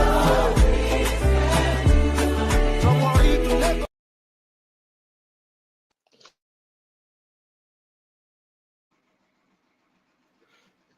Welcome again for joining. And for those of us just joining us, we are going to disregard Mr. Tony's statement that we should not play it. We should not play it. I'm going to play the video again because it's very interesting. It's not long. It's very short video. It is very interesting. This is the Edo State, newly elected Edo State governor. I think I'm trying to remember the niche name for Edo State. I think Delta State is a big hat, if I'm correct. I'm trying to remember the niche name that is given to Edo State. And this is the governor. The one APC said they will follow the blueprint that was used in Edo State, in Ondo, which they succeeded, and they will use it in Anambra State. So, ladies and gentlemen, join me and listen to this wonderful governor elected by the people, for the people, and of the people. 6,605,000,000 76 million 76. Let me take it again. 506 billion 605 billion, sorry, 776 billion. Sorry, it's confusing me.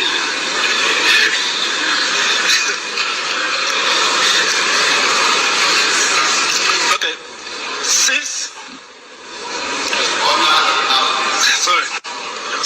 six. Order your house, please. Mr. Speaker must be held in silence, please.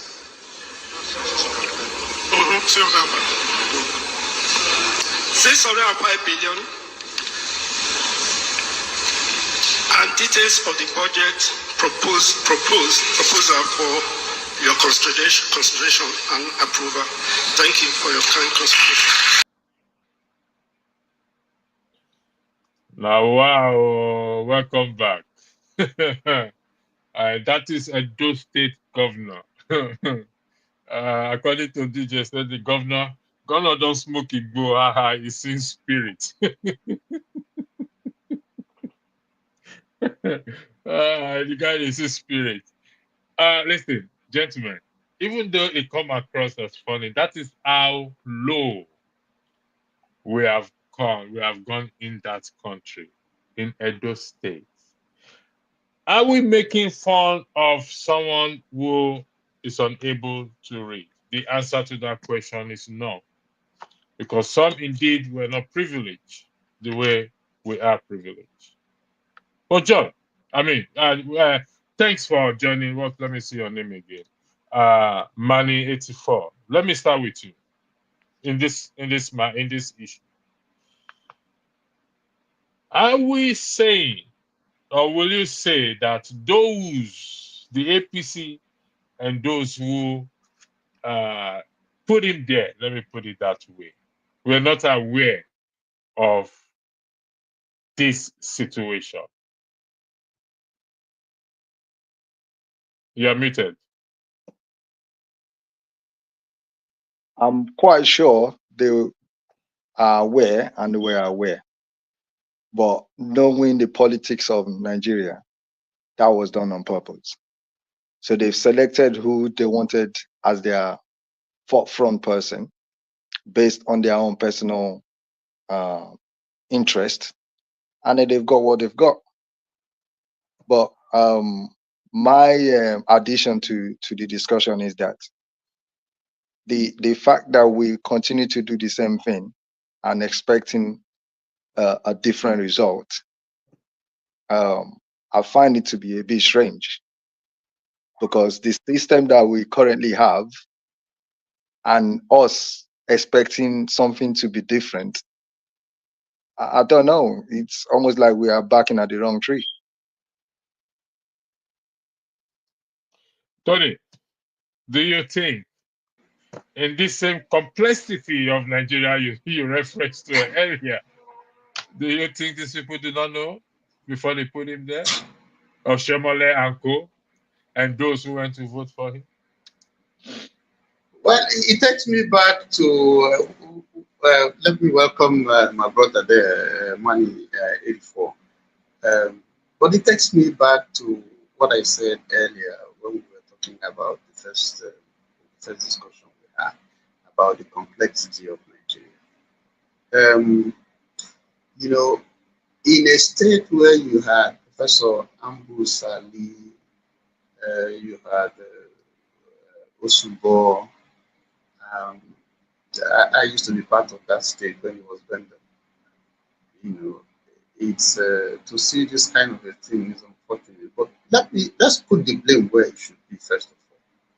You see, the governor has speech writers, and before in an occasion like this, he's supposed to be prepped. From the reading, it does appear that they just wrote the things for him in figures. Because if they wrote it in words, he should be able to read it.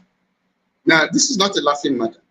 This is just, if I were the governor, I would penalize the speechwriters and those who put him in such a bad light. Because first of all, it's not just an embarrassment for the government, it's an embarrassment for the state and Nigeria, you know, because this is all over in social media. So this is unfortunate. They just sacrificed this man. I'm not supporting him though. You know, English is not a language. I mean, we've had governors who are not as educated. We have Barakunzuo. We have so many of them. You know, so but for this kind of blunder to be on air for such an occasion, and for us to be joking about it, you know, I think for me, yeah, John, Tony, for me, let's roll. Yes, you know, because that's one. Then to go back to the question that you asked, you see, when they were inviting people to come for a debate, I remember Arise kept inviting, you know, those state, those going for governorship to come for a debate so they can ask them questions, which is usually the norm. This particular person did not appear. And there were people who came on air to defend him, to say that he doesn't need to come. You know, his wife, his children are all graduates. He's a senator and all.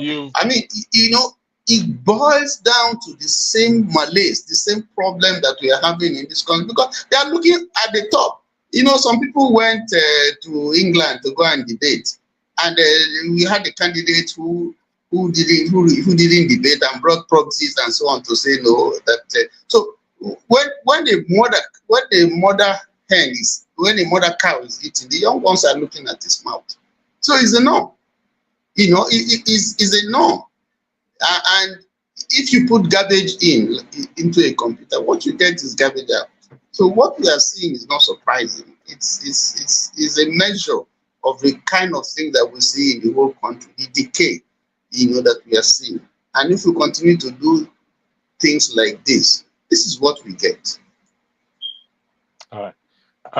You actually put me back for not challenging you, because you actually saved yourself at the end of the day by when you highlighted the fact that it was invited several times. Channels arise, and people came out to defend him. We're ready to die to defend that. No, our governor is top notch. So it's not a joking matter, but it is something that they know. We're going to laugh about it. It's sad. I don't like figures. But where I disagree with you is a speech writer. You said if the speech writer should have, no, it's a governor, for crying out loud. So if my speech writer writes something for me, and I know I cannot read, I can't put our figures out correctly, why do I have to do that? Can I not tell my speechwriter, can you put it in words for me? Yes, such things they put in figures and in words together. Most times people don't read the words. Okay, was he reading the figures or he was reading the words? That's the question we need to, because I can tell you 6,655,329 naira 50 kobo. Am I reading in words or in figures? That is what we need to ask. Was he reading in words or it was written in figures? We need to ask for clarification in that regard. Can I come in? Come in, brother. I don't think it's got anything to do with whether he's able to read figures or he needs to read letters. It's down to he's either got a disability, one, and two, it's ill prepared. So similar to Tinubu being ill prepared to face the people, it's the same system here. They perfected the system for the presidential debate where they didn't. Tinubu never had no debate with all the other candidates, and he still got to the position. Once they perfected the position for the presidency, it's we shouldn't be surprised that they've done the same thing in Edo. I'm from Edo myself, so the Oh, same my system. brother, I'm sorry, my heart bleed. Oh, goodness me. Well, We need to, let's hold a 1 minute silence for him, John Tony. yeah. So yeah, the same system is going to be carried over all the other states as well. So to me, they've perfected the system. Now they're just basically implementing it across the states. So I'm not really surprised. So that's why I was watching it on YouTube. I just thought, let me quickly drop my 1-2 to say, why are we having discussion on this? Are we surprised? What is the surprise? What's the discussion here? Brother, will some of us come here to educate, enlighten? I Yeah, come here to get educated, also to release some stress, tension. The heat is yeah, out there. I mean, the cold is out there. yeah, Some of yeah. us we are lonely. Some of us we are this, we are that, we are Mhm. this. Like McNally now has raised a issue up. We need to deal with that. You say, Yeah, listen, we're here for, personally for me, to yeah, inspire, if I can, people yeah, for yeah. change. But we have to talk about it. That's what transparency is all about. That is what people talk about Donald Trump every day. People talk Hmm. about, look at the case of Shetima and Kemi Badenoch. In my That opinion, it should be thinking of how it's going to fix Nigeria rather than challenging is a child, I'm sorry, a person that will be his daughter's age. I can I don't come know. in? Can I Go come ahead, in on sir. that? Go ahead, sir. Yeah. Go ahead. Sir. What I found very interesting is that it's like people are more ashamed of the fact that of her stating the fact and the truth. So there's because sometimes I'm watching Arise TV and channels, and then you have all these people complaining and upset that somebody is stating the fact. If Nigeria was so good and there was no, because every country has its downside. If most of Nigeria was good, then she will have nothing to say. But if she's got something to say, she's stating the truth, and you're upset about it. In a situation where a terrorist sympathizer is a vice president and he's had the guts to be opening his mouth to be talking Thank you very about somebody else, to me, that someone like Tinubu, someone like Shetima, somebody like Akpabio, Oshiole, whatever his stupid name is, the one that just put this current Oshomole. government, Oshomole, that idiot. Somebody, people like So this. we mind our language here, please. Okay, I apologize. All right, apology So, taken. yeah, somebody like him, they should not talk. They are the people who are actually embarrassing Nigeria. They are the reason why someone like me don't want to be associated with Nigeria. I'm with Kemi. I don't say to people I'm Nigeria. I say to people I'm Edo. I'm from Benin, the Benin Kingdom. So I'm before, even up until about 5 years ago, I was very much Nigerian. But I started looking at things. I'm like, no, why? I would rather be identified with my ethnic group, which is what she's done. She identifies as Yoruba, and she's upset about it. And then the Shetima, the terrorist sympathizer, is upset about that. Get a grip. That's the way I look at it sometimes. It's confusing to me. What basis, what ground does it have? Because if we can focus that energy on fixing the country, it won't even be. It will be Kemi that will wants to the British government or the conservative Kemi that will be putting words out for Nigeria and how we can have a very strong bilateral agreement or relationship or whatever it is. And it's so you see, Kemi is my sweetheart. I've had a podcast here for her, and I'm going to be running a podcast for her on my platform. She is my sweetheart. Okay, I admire her. She has an opinion. She stands by opinion, and she's equally respectful. So I don't know why. I mean, it's disgraceful for Shetima to do that. Thank you, KG, for joining. The moderator that will be taking over from me is here, so I will be handing over the moderating to him going forward. KG, the floor is all yours. You are now the new moderator. Thank you very much. I don't understand. I don't understand. How will I be the new moderator? Come on. I don't even know. I thought that you're even going to start your program quite late. I didn't. Oh no, there is a broadcast around 4 p.m. New York time. Rudolph is having a broadcast. That was why I'm broadcasting early. Okay. Electricity is running away because the obedience have put him under fire. That's why he's running away. So no. Why is this one running away? No, I'm not running away. Run away, me.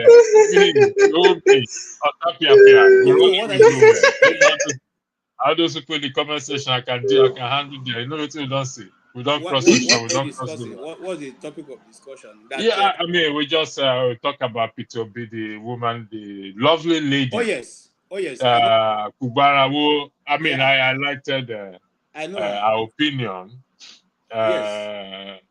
In that when you started discussing, did you know that P2B have gone to see her? And that's P2B is good in doing that. Blessed are the peacemaker. And the country is getting bad every day. Can I come in? Can I come in on that? It's like P2B seems like one of those people who would refuse to choose a side. You're either good or you're bad. You cannot be in the middle, which is why he will never change Nigeria the way people think he will. And because Mr. Mark. Okay, this is the Mark that's always yabbing me. I see. Mr. Mark, you're the one always yabbing me. No, it's not the one. It's not the one. It's Makenelli. No, it's not me. All right. Now, what you this is the Mark you're talking about. I just highlighted his comments now. This is the Mark you're talking about, KJ. Makenelli. Oh, yes. Now, the Bible says something interesting. It says that you cannot be cold I mean, you cannot be warm. You either be cold or you are hot. You cannot be both. You have to make a choice. In fact, he said that if you are warm, if you are lukewarm, he will spit you out because you are good for nothing. So I totally agree with you. And I'm not saying, you see, I understand what is playing the dynamics in Nigeria. Because you see, what a journalist from the southeast will write and will be taken as okay. I mean, taken as a incitement is not the same thing that other people will write and be taken the same way. So with that, as a journalist, you are always trying to dance to balance so that if you are one of those who be afraid whether you want to be they will arrest you or something, you want to always play to issues. And P2B is just in that listen, but you have to decide. I mean, as like I said, he's like I say in a very jovial way. His wife is very beautiful. Maybe that's why he doesn't want to leave the wife and go and stay in the prison. But the thing is, the truth is that just like you said, until we have hard men, you understand what I'm saying? Hard men, people who can stand.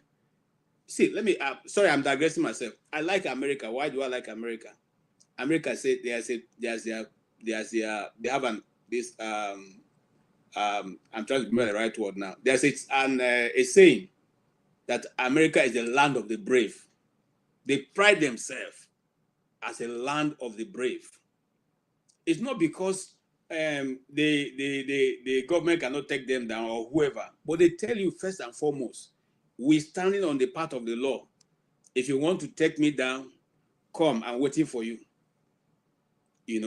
So because of that, and you see, that's why, when they're talking about bearing arms, Americans will refuse. Because there's another saying, another adage they have, okay? An unarmed man is a slave.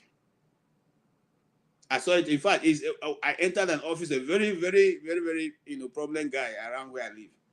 And I saw that he has it on his wall. An unarmed man is a slave to government. So, because they know that you can withstand them, and I asked him. He said, "No. Once you know you can't bear arms, you are gone. They wake up and tell you anything, But when they think of the fact that before they come get you or your children, they have you to contend with, they will think twice. So it's like that. If you want a society that have to move in the direction of progress, there are certain leaders that have to emerge. Such leaders are not concerned about what will be their end, but they are concerned that they're going to make a mark, especially when it has to do with Nigeria.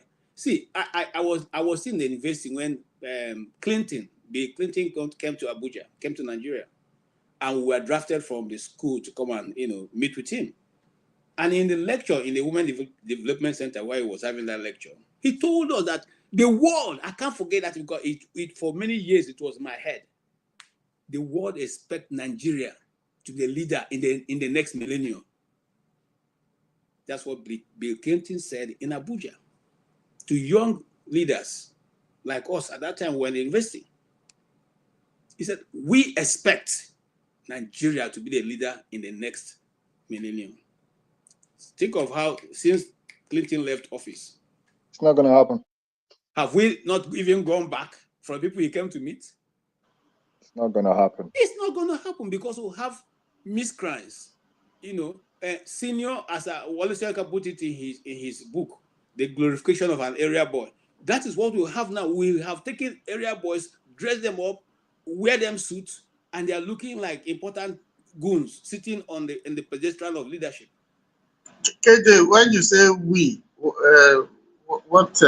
are you talking about when you say we? We? I'm talking about Nigerians. We Nigerians. I'm not part of we then. Okay, no. When I'm talking about that, I'm talking about a normal circumstances that avail before us. Listen, I'm not one in support of what is going on there. Everyone knows my stand on this platform. Okay, I'm first an Igbo man before any other person. God didn't call me in Nigeria. God called me Igbo. He gave me the tribe I'm speaking. He put me in a location where Igbos are dominant, and that's why he decided to make me. Since when did you start answering Nigeria? 1914. But we have been Igbos over 1,000, in fact, more than 1,000 years ago. We have been Igbos. So and Yorubas have been Yorubas. Why Listen, not I've been allow listening. those ethnic groups to exist in the way they are formed, so we can have a cohesion, a good balance of everything. If you want leadership, you go to every location, you collect and let them represent their people and tell you, look at what is going on in the FCT. The FCT minister is saying, I don't recognize the senator elected to represent the people of FCT. Who are you? Wike, God of BDP. Who are you? Who do you think you are? Are you K- more than the KJ, politician that give you authority? KJ, The woman is representing her people. You say you will not recognize her. Whatever she says is making noise. What kind of system throws up that kind of character? What is it normal? Is it? Should we even be talking about that kind of but Tony, thing I that answered your somebody question earlier on. Now I told you that that it is now somebody glorification that, of area boys. You and then glorify them. what have we done? That's the question. What have we done? It's happening. It's been happening. He's been taking this thing before. He took Julius Berger's phone. Nothing happened.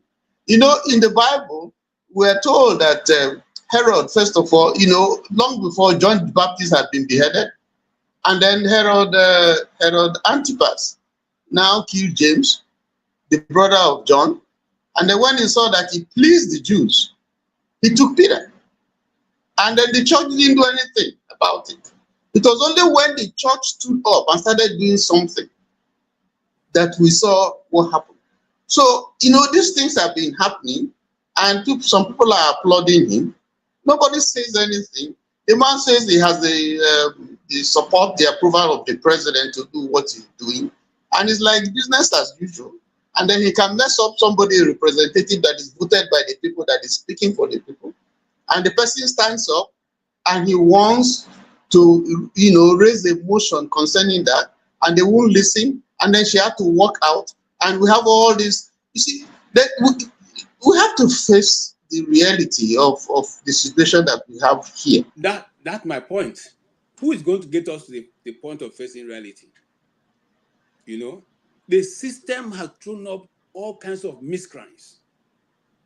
And to even think that Wike is a lawyer sometimes beefs, it's my imagination. Okay, you are saying that if in fact the heaven should fall, if the heaven fall now is even better for us because we don't have to fast and pray again for it to come. Are you okay? You're talking to a people, 230 million people. Because he doesn't see them. He doesn't see them as a leader? anything. He doesn't see them as anything. And he's working for somebody. He's working for the nation. He's just a minister.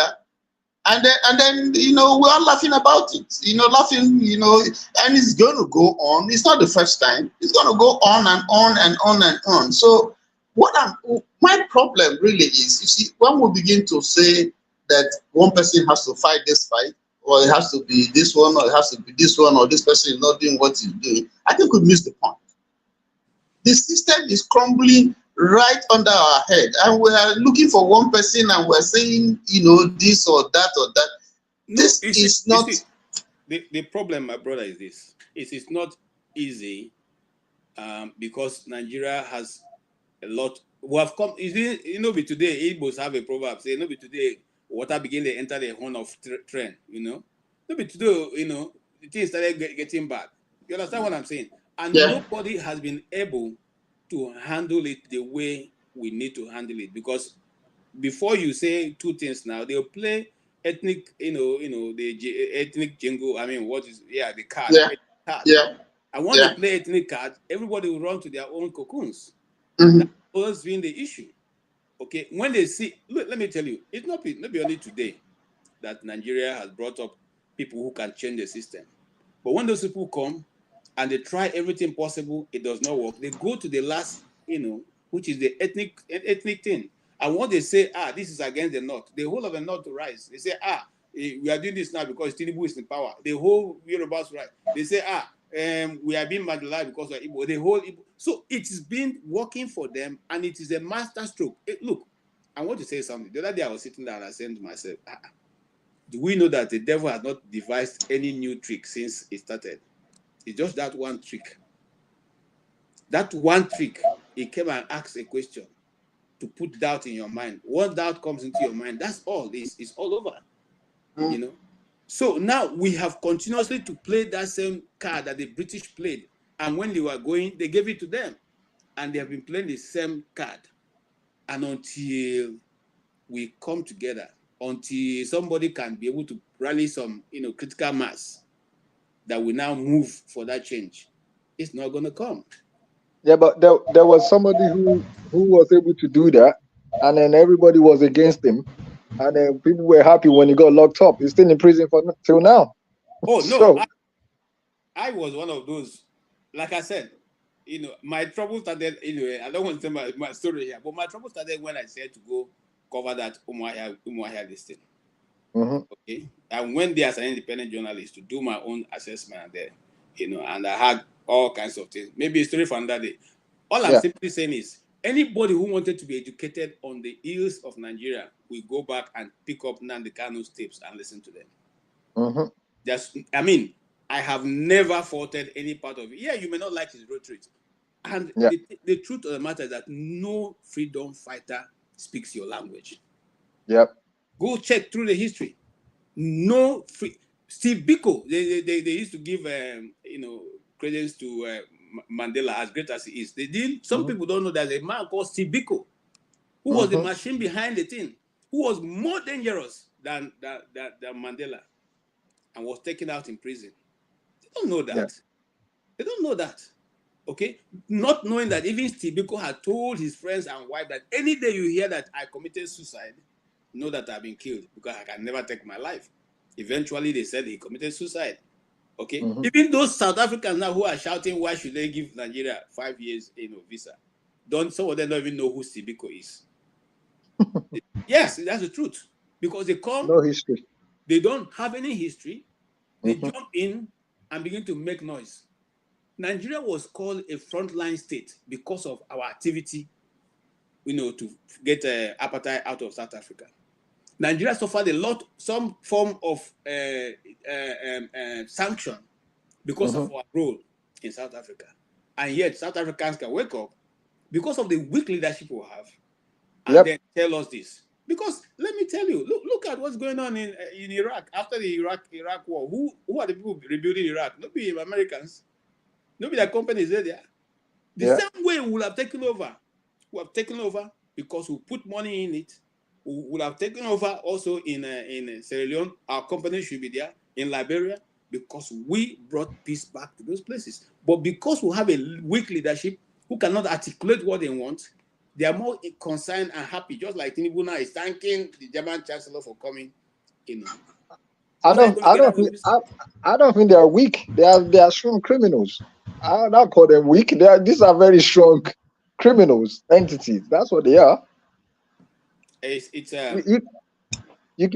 can say they are not for they don't have vision, but to me they seem very strong. I mean, for them to be able to get away with what they get away with, that's not for the weak-minded person. KJ, as you were coming in, we were discussing the Edo governor and his presentation of the appropriation bill for 2025, and electricity played over and over again the video where the governor was presenting that bill and the issues arising from that presentation. I know that you're familiar with that video, and that was at the point where you came in, and we're actually commenting on, what the governor read and the issues surrounding. Yeah, well, I was surprised. I don't even, if I don't want to waste my time to comment, I was surprised. The guy has never been anything. See, if you can't even read something that be written for you, which you have had it maybe like a week or so, how can you now sit down with people and articulate what you want to do? And when I watched that video, I said to myself, okay, since they knew that he could not read it if they wrote it in figure, why not write it in words? So he read out the words the way it's written. Good. You see, you just hit the nail on the head, because that was what I said. I said, listen, that I would fire the speech writers Because I don't see, if they had written it in words, it probably would not have that difficult. But even before that kind of presentation, they ought to have prepped him. I don't know, but he let me tell you what happens in Nigeria, because yes. I practice my trade there a bit. In Nigeria, when you go to the big man syndrome doesn't allow them to correct you. I once had to do an interview with a minister. One of the, since my career, I had two people who were trying to know whether I sabi what they do, or maybe they want to just challenge because they've been into a lot of media, circles and all that. One of the minister, I will call his name, all of you know him. He said, no, this is how to do it. This is how to do it. I said, no, that's not how to do it. He said, but when I come for interview, this is my interview, and this is how the people do it, and this is how even this organization is. I said, but those super organizations, me here, I'm the professional. And he looked at me, really? I said, yeah, I am the professional. I will tell you what to do, and that's how it's gonna be. So I had gone there with another, the producer who was there. I was doing the setting up of the technical and everything. He said to me, so the guy said, just leave him, okay, just leave him that. He, in fact, he knows what he's doing. At the end, we'll look at it. Then I said, okay. Like, let me see what's going to come out of this. So eventually I finished setting up, and then we did everything. And then before they said, no, I want to see it. So I played it back for him. I was just, wow. In fact, that's the person I gave me, he just said, look, I have to give you some gift. So he went up and gave me some dollars that he had. Anyway, the truth of the matter is that there are people who think that they know, okay? And they will not allow you to prop them. But if you know what you know, when you get to such people, another one person was a bishop who was trying to tell me, because he had come to London and done some few courses on television and the rest, and he felt that he knows, and was telling me, no, you can't shoot against the wind. Against the window. That is this. I said, you can't shoot that. It's called this. It's called this. I said, yeah. Really, that's a technical word. It's called contre-jeu. That's an French word. But I can tell you, when you know the rules, you can break it. He said, really? I said, yeah. I said, okay, I want to see how this will happen. I want to see how it will happen. And of course, I said the thing, and I did it, and I shot against the window that he was sitting, and at the end, I gave him. He said, Oga, we need to talk. My media team, you need to train them. So what am I trying to say? You don't allow them. These people, when they go there, now, Oga, you go kneel down. No, I'm a professional, you're a professional. I've come to interview, okay? So you do what I say you. If you don't want, I'll pack my equipment and go away, So they don't have that ability to subject these people to know that you are here. If you have a media, look, I'll give an example. You see all the people here in the West, they sit with their media people. In fact, look at Trump was prompted for every debate. He sat down for hours. Go to the fifth floor and go and drop it. Yeah. There's nothing like you are the big man here. For hours, you will sit down and listen to those guys, and they tell you what to do, how to respond, how to put your face, where to put emphasis. You don't be saying, no, they hear English, but these are people, that's their profession. They specialize in it. Okay? They specialize in it. So when you have them in Nigeria, they don't allow you, they don't. Look, I once tried to change the way they present their broadcast in Aso Villa. I couldn't even get in because of politics. The NTA guy wouldn't even let me, get to the place where I can affect that change. The Edo governor should have read the figures in ISA. It would have been okay. Because he was doing it in English. And English is not his first language. That's the problem. But if you are from Aganagboda, if you speak in Nisha, you won't hear. If you are Afemai you won't hear. But I think we must put the blame where the blame is. Even people who go to read news, they prepare. They prepare. So we do things very wrongly. Yes, the governor may have his own problems, may have his own issues, but everything you do in life, you prepare. You want to play soccer, you prepare. You want to go for boxing, you prepare. You want to, you want to make a speech, you prepare. So and that's, for me, that's the greatest problem that I see here. And Yeah. I think that that's an embarrassment. You embarrass the state, not just the governor. You embarrass the state. You embarrass Nigeria. I mean, Mr. Tony, why you people want to embarrass yourself elect him or allow him to read himself? no, I could that's more a embarrassed than himself. that's a different issue. That's a different. Speak English.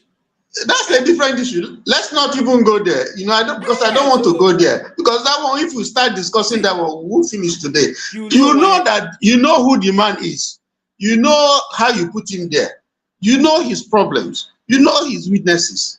And you want to cover him.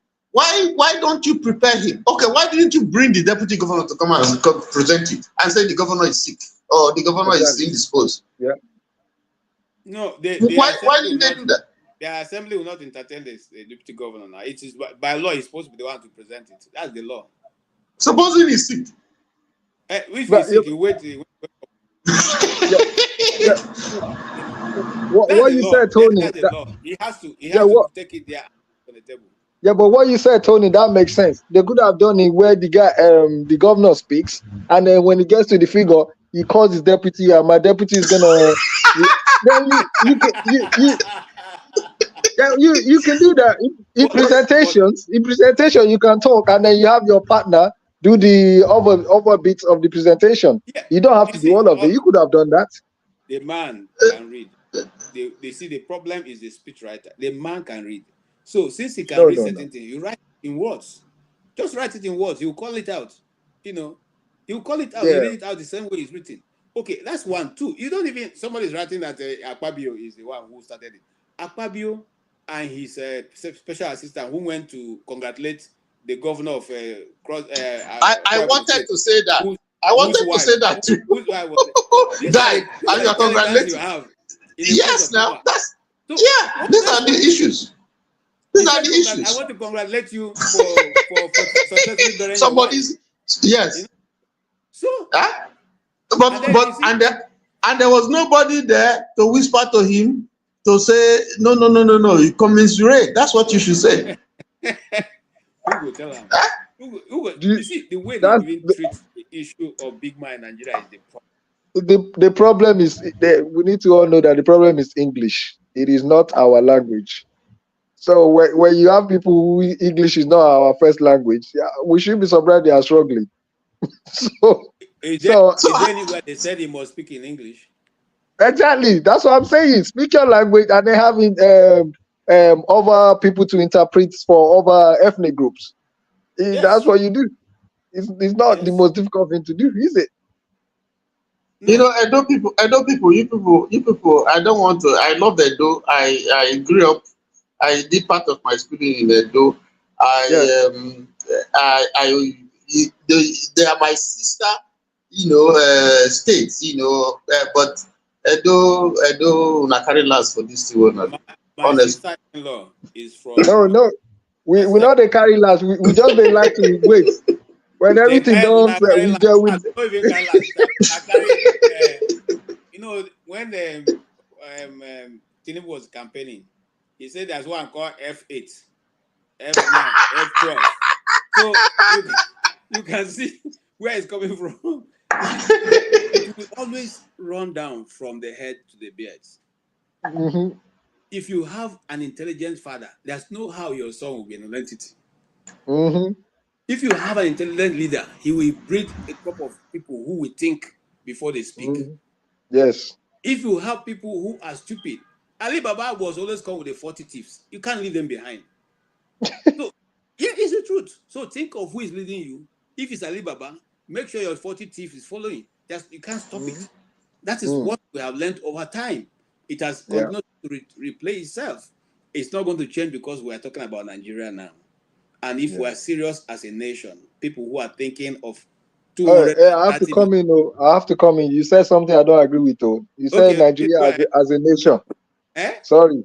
You said Nigeria as a nation. No, there's no such. My brother, right now, I have is a Nigerian passport. Okay. So I cannot what talk say, you see, even for the most or divergent views of the Igbo people or any other Yeah. group of people asking for a separate state, they are doing that because they are frustrated by the system. It's a simple and short. Look, if you go back now, say, okay, let us reverse this country to pre-1960. Everything will be okay. We Igbos can elect our leader. And if we don't like you, we'll go to Germany and slap you like we slapped Ekuremadu. And nobody can come and ask us why we slapped you. Yes. Okay? If we don't like you, the next time we remove you and nobody can read you in. Yes. But because now the major challenge in the East is that everybody who is there is being put in there by the Selected. power. If not, tell me, how can you change take Uzodinma and exchange with a head your hand? But How? KJ, I know some people are going to challenge me in this. The Igbos were once given the opportunity to present the Senate president for 8 years, and for almost every year they produced they I don't know whether it was by design, but they continued to impeach themselves so that within 8 years, all the 5 states produced a Senate president. Yeah, And it tells me one thing, that even within the Igbo people, okay, there's a problem of unity. There's a problem of unity. No, I would say that. I would say they are Republicans. They have their own mind. That's what Republicans are. let me even deal with that. You see, what happened during the days of Okadigbo, Ekweremadu, let's not even go back. Let's go back pre that time. In the MPN election that Umezioke became Senate, the Speaker of the House. Was there anybody removing him? No, he served his term. He was one of the brilliant minds Nigeria had. But eventually, these counterfeit charge and bail politicians who came. Now, I'm just telling you how it is. They now decided to bastardize the issue. The issue is to make the Igbo man as bad as possible. So now, if you listen to Nwabara's account, Nwabara was impeached even for the money he didn't even have. He didn't even see the money. It says there in his account. He didn't even. It was even an inferred. They inferred that he was about to steal, and based on that, they removed it. They removed him. What about Okadigbo? At the end of impeaching Okadigbo, they came back to tell Okadigbo sorry behind, and he refused to accept them. So what am I trying to say? This thing is totally staged. I'll give you another example of somebody who was also staged. Her name is Ete. What's her name now? That woman, somebody who was Senate President, the first female Senate President. I mean, sorry, Senate House of Rep President. Speaker. The woman, yes. The woman. Yes. The woman was impeached for no offense. Later on, some Northern Senate House of Rep people gathered because their conscience was worrying them. They went to her to say, "We have come to apologize. We just don't. In our religion, we don't allow women to lead. Not that you did anything, but we just want to." She said, "I leave you people to God. I'm not even going to tell anything. Go and face your God." It's there. So you see, for someone like me, I follow Nigerian police for a long time. There's very little you can tell. I know. Let me even shock you. Even this one that you hear RFI saying every day, it is still the same ground norm, the typical ground norm of the northern politics. They divide themselves into groups. Go to talk about how something should be good. This is how we want it. Una went there for South, I was say, yeah. This is the kind of leader we want. The other one will say, it's for not. It's for not. The other one will say, no, it's for, we like the Igbos. Let us look for one Igbo man who will be our vice. Let us know it's the turn of the Igbos. All is northern politics. They played it. They'll keep playing it till eternity. If you want to research more, go and check. Every single leader who is not a northerner, who is a politician, have been deceived. Go and check. Yes, KJ, you know, I came back from Nigeria about a week ago, and I deliberately made sure that I went to at least about 6 days. And for me, it was deliberate. I wanted to go based on some of the things that we have heard.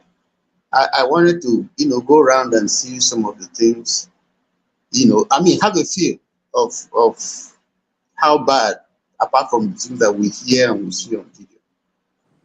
I was in Oyo State. I was in Delta. I was in Abia. I was in Imo.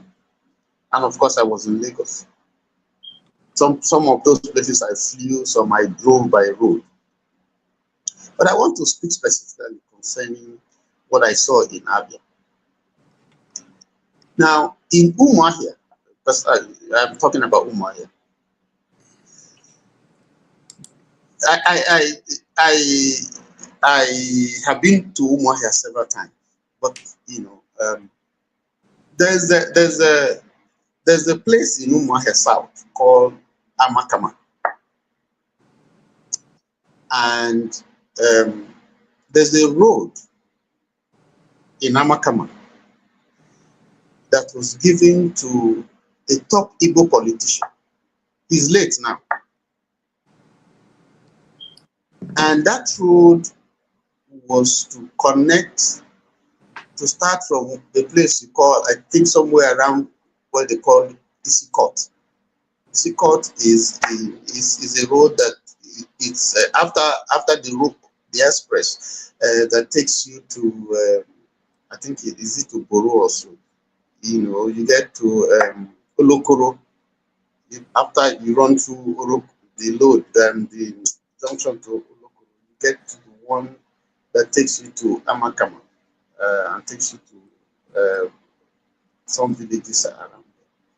The contract to construct this road was given to this politician who comes from Olokoro, big time, you know, PDP politician, now late. And I went through that road. You would weep if you see the shoddy job that was done, and the state of the road right now is totally bad. Apparently, the man did whatever he wanted to do with the money, but not very far. You find almost a village that he acquired for himself. Thanks. He's late now. And as I was driving past that place, I didn't see a single person there. He's dead. But the community continues to curse him because he had an opportunity to make an impact within his area. But instead, he did something that, and this is supposed to be a leader, and he did something for which the community had never ever forgiven him, to add value to the life of his people from the money that was given to him to construct road and make the life of the people better. Now, what I'm saying is that this is an example. I am not castigating. I'm saying that even amongst the Igbos, particularly among their leaders that are respected, they are complaining that they don't have good roads, they don't have resources, they are marginalized. And now, by virtue of your position, maybe he helped to attract that road from, attract the road. It's the federal government road, I believe. I mean, sorry, it's not a federal government, but it was a road contract that was awarded to him. And rather than use that to make a lasting impact, positive impact in the life of his people and that community, he just wasted it. And so when we see, even among the Igbos, crying and screaming that they are marginalized and that this is done, I think there's a question that has to be asked, even among the leaders themselves. You know, how well have they done? And there are many of them, who have had opportunities to better the lives of their people. So we need to question, even when we're talking about marginalization of the East, which is real.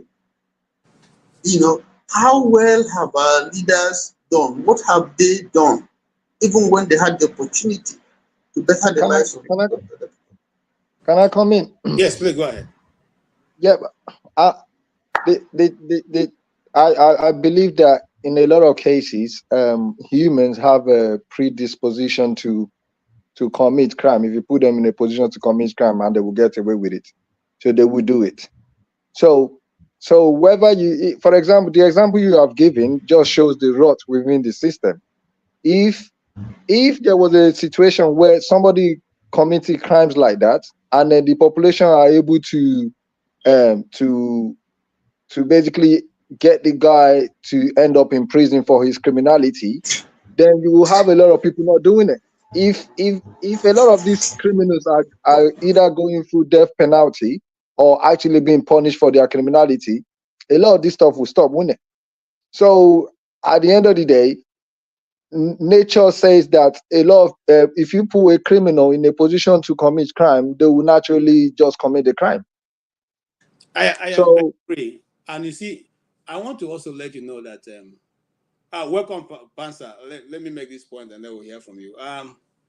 Obasanjo went to the east, and I don't know whether it's that same politician I'm talking about. And the eastern people asked him that the road was bad. And he called one particular politician and say, "You are asking about what happened about our road. Ask this one." He called his name. I don't want to call his name now. Say, what happened to the road? You tell your people what you did with the money we gave you for road. It's on tape. So we know. You see, but here is the situation. Just like who was Peter Obi when he was in Anambra State, he knew that if he gave his friends the contract, they wouldn't do it. So when you come to him, he say, "Oh boy, I'm not going to give you this contract, but you are looking for some money, but please let me give you this one out of my own security. This you take. I will award the road to someone who can do it for me."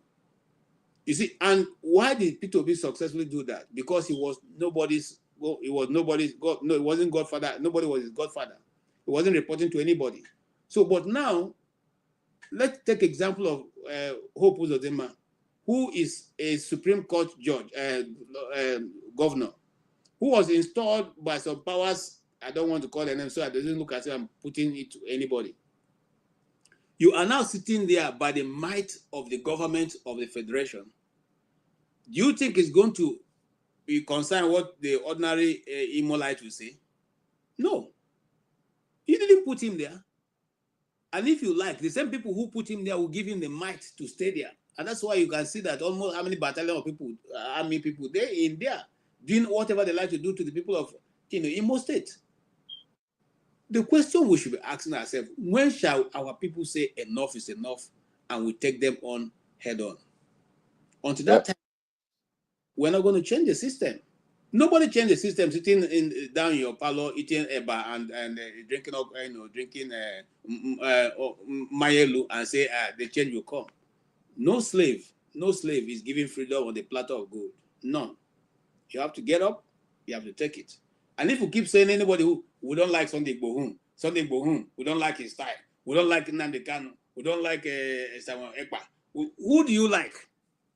And then when those people are no longer in the scene as they are now, have you thrown up anybody who will take their place and giving us the way forward?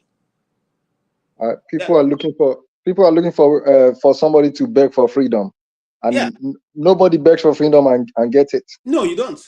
You take it. You don't. Okay. You see, and then many people give example of Mahatma Gandhi did this.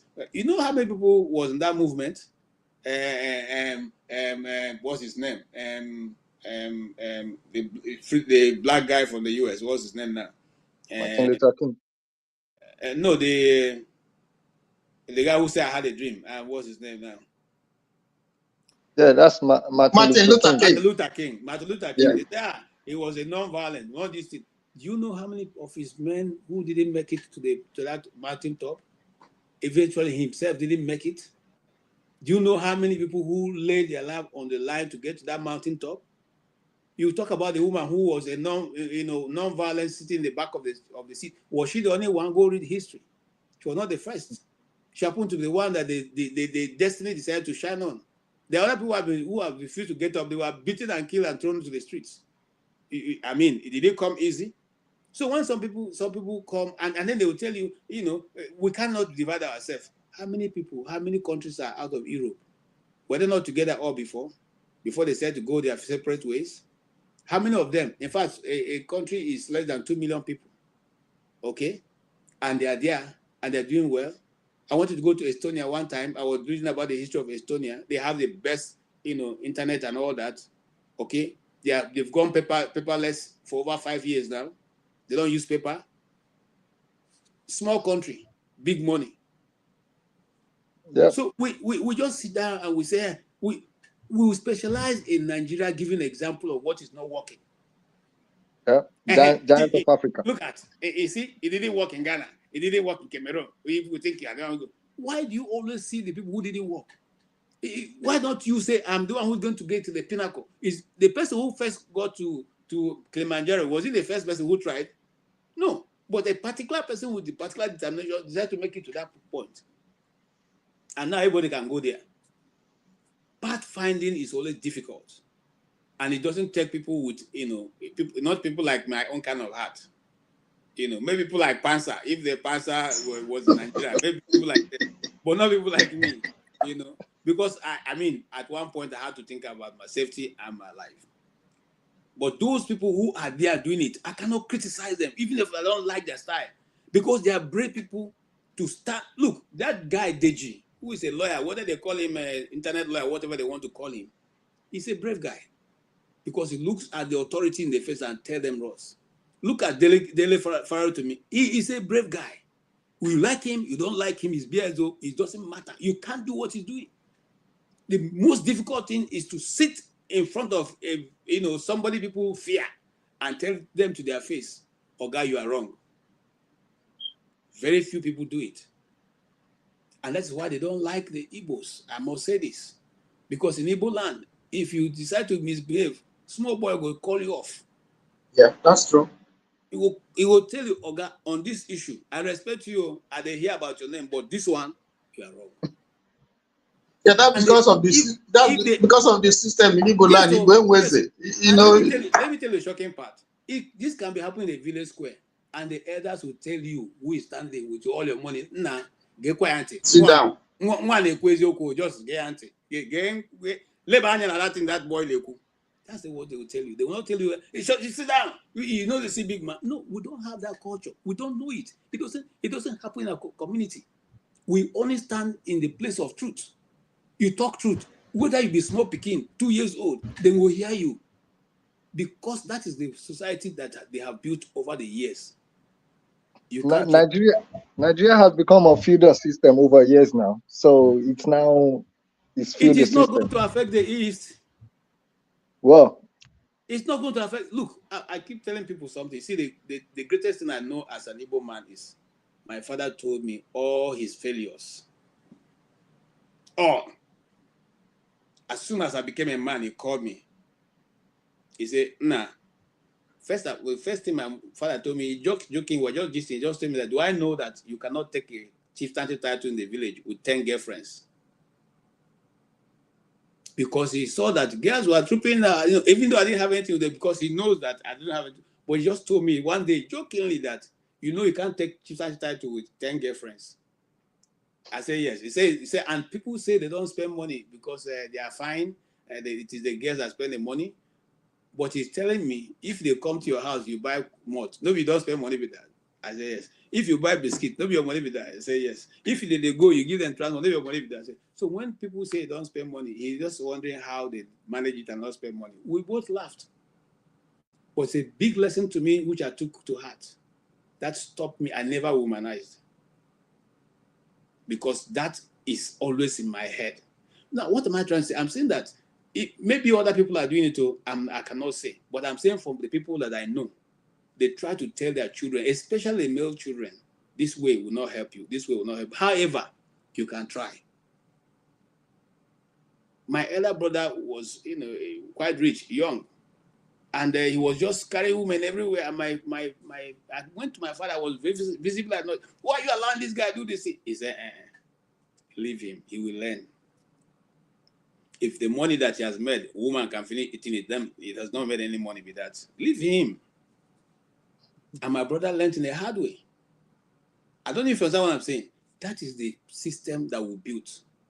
We didn't build a system to say, don't put your hand in the fire. No, the father will tell you, I put my hand in the fire, burn, but you can try. It's possible that you will be able to grab the flame and hold it, it won't burn you. That is how society moves. And that's why I gave an example of America. They say, we are the land of the brave. We are the land, well, the first time I heard this thing scatter my head. In other words, if you think there's something that needs brave men, come here, we lay here. And you see them act it out. You see somebody put himself on the line to make sure the rest of people get better. You see somebody not afraid to call out an evil in the system. I'm not saying that the system is perfect because I see some, this thing, but I'm saying that much more people are prone to saying the truth than, in our own side, where people just want to have a daily bread. Look at what's happening in the media. The media will not even report what's going on in the East. Look at the way that the media is even trying to take Dele Faratomi down. The media is fighting Dele Faratomi. You are the one people reporting all nonsense about him and saying that he's trying to destroy this legacy built by a man. If that legacy is built on wrong premises, so we should keep it because Dele is a young man. I don't understand it. It's incredible. So because Dele is a young man, so he cannot now say the system is corrupt and this is how I met it. Every day you on TV, they're talking about, in fact, this will teach him a lesson. This will teach him a lesson. He's fighting for you and your children, me and you and your children. You go to court, you can't get justice. The man is standing and saying, this is wrong. But you people see it as evil. My brothers, I don't know. You see, even out of frustration, you want to just pack your load down and get out. Dele is not a poor man, so he's not looking for food. Okay. Now, I mean, let's discuss this briefly. And now a lawyer in Abuja sits down and says all the proceeds, the book should be banned, and all the proceeds halted and sent to Mr. Afeba Balala. Are you crazy? Have you people become superpower overnight, or you drank something before going to make that judgment? One question I have is, how is that possible that Dele is in court, is being held by a court, but other people are also charging him at the same time, some sort of civil court at the same? How do you get case going on simultaneously at the same time? What kind of abnormal nonsense is that? The guy cannot even come to the court, but you're charging him to a court that he can't come to. He can't be there physically. Giving him time to report. And then you got a judge, and he actually got a judgment. To me, all those people, it just shows how criminal the whole society is. Because that makes no sense. Let Pansat. He's been on, for a while. Please go ahead. I was waiting for you. I was giving you a go ahead. I wanted somebody else to point it out to KJ, right? Because I'm just sitting here. Pansat, KJ, the man with the Fulani hat, the Northern Igbo with the Fulani hat. Please go ahead and make your contribution. All right, thank you. Let me say hello to all of you here on the panel. KJ hosting it, and those in the comment section. I was quite happy to hear Mr. Tony. Okay, I think he made a reference to Olokoro. If it's the same Olokoro, I guess that will be the one in close to Omahia. Is that the one? In Omahia, yeah. Omahia. Yes. All right, good. I have been trying to have you make reference so I could really ascertain your authenticity as an Igbo man, because you're so fair. No, this goes to your credit. You are so fair that it's hard to know unless you volunteer or somebody will ask you in a rude way. You're so fair. Yeah. Pastor, my wife is from Umuahia. Okay. All right. But you yourself, you're from Igbo, like the Igbo land, or you married an Igbo woman? He married an Igbo man, not Igbo. Yes, well, I'm Igbo. I'm from Delta.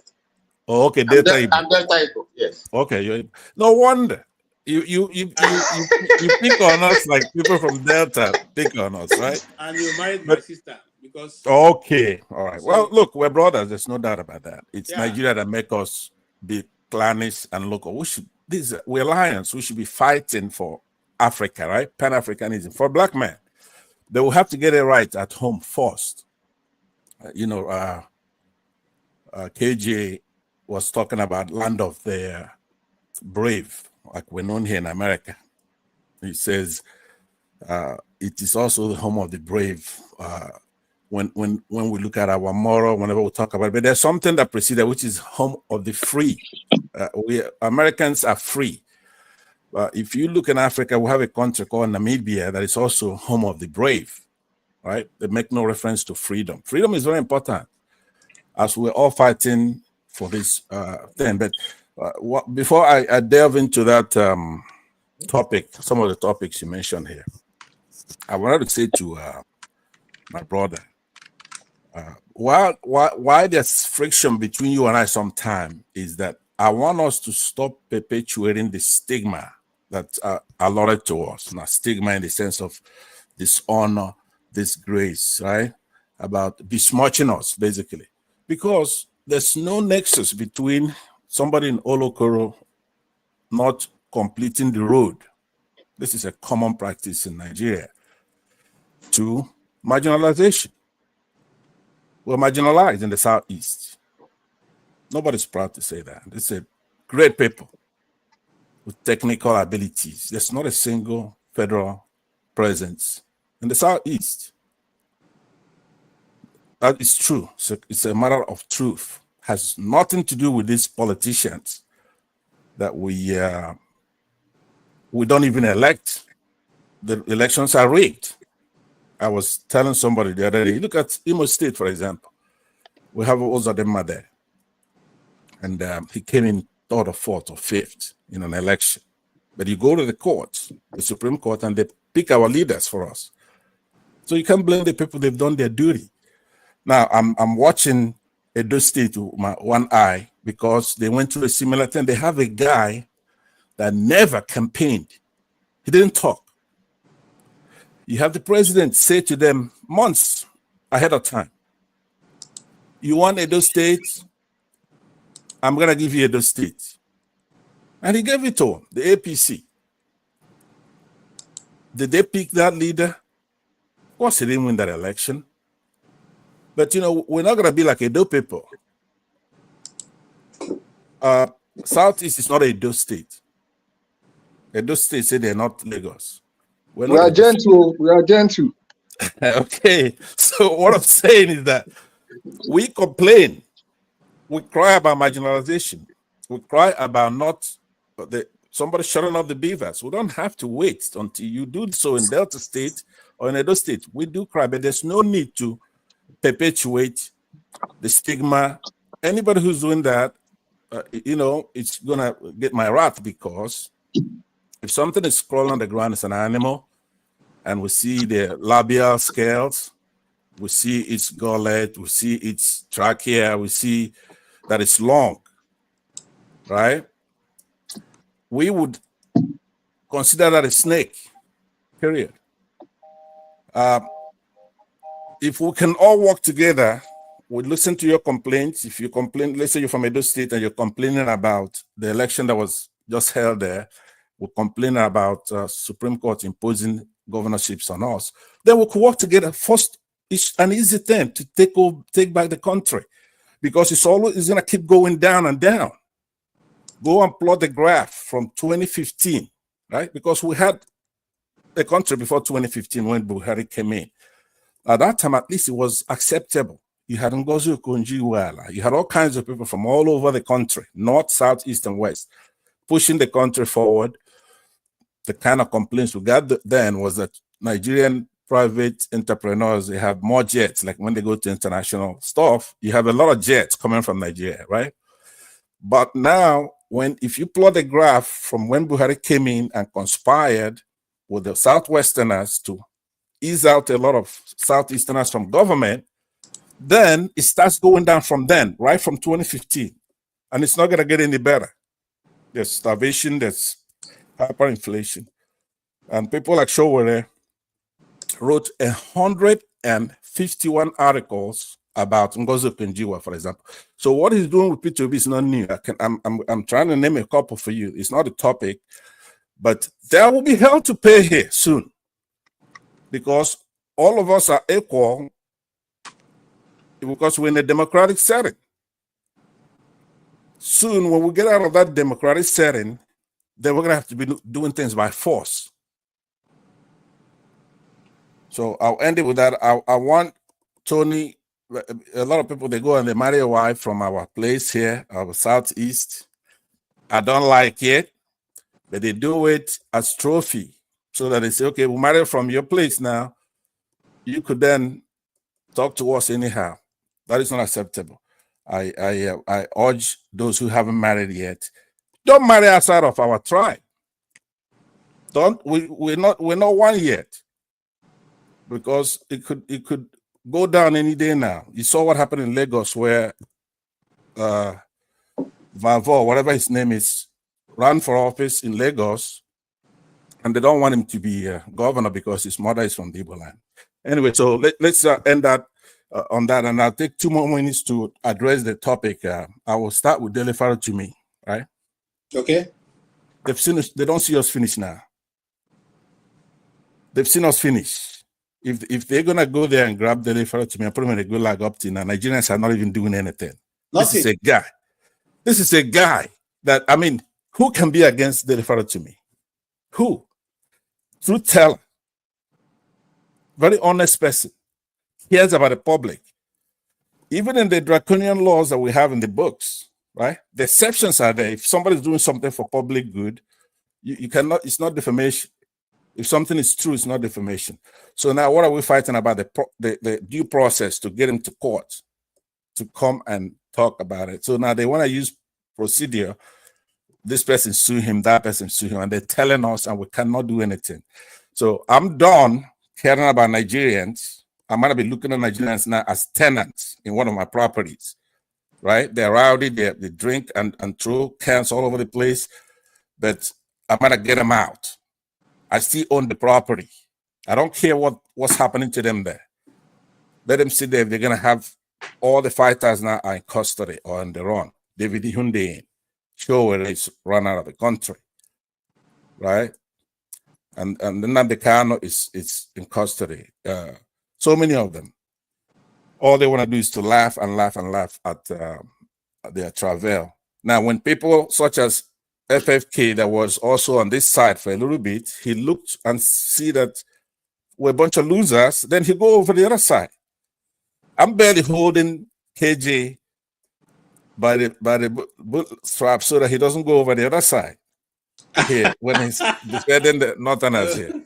So I yield back to you. I'm done concerned about Nigerians and what they're doing. I'm not worried about myself, but and I've hinted that to show what we need is overwhelming force to take power back home. I mean, take justice back home.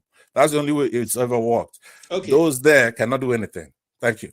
Thank you so much. Mr. Tony, can you give your closing remark? Because we have another show coming on by 4. Rudolph is going to be interviewing Odin Carlo. I think many people are waiting for it, so need to shut down to get ready for that. Is that today, by the way? Yes, today, 4 p.m. in the next less than 15 minutes from now. Okay, I think this has been a very, very, very friendly, very cordial discussion. It wasn't rowdy. We didn't have anybody insulting anybody, so I enjoyed it. I think the issues are very clear. There's no gainsaying that Nigeria is seriously begging for a new way, a new all the institutions need retooling. We need a leadership that is visionary, leadership that is purposeful, firm, decisive. And then there's a problem with the followership, because 2 of them have to go together. And that's where we were just talking about the Edo issue, because here we see clearly that leadership, I mean, not just a problem of leadership, but also a problem of followership. So I think that once we're able to agree and then play down all the primordial things that are bringing us down, ethnicity, religion, and all those stuff, I think that would be the start of trying to retool Nigeria and move it towards the path of greatness that it was on the way to, after our independence. Let me just stop there. All right. Thank you so much. Electricity. You want to make a comment before I go to Pansa? Yeah. Sorry about actually my system got. And it's still freezing. Okay. While we're waiting for Pansa, can you make a closing remark?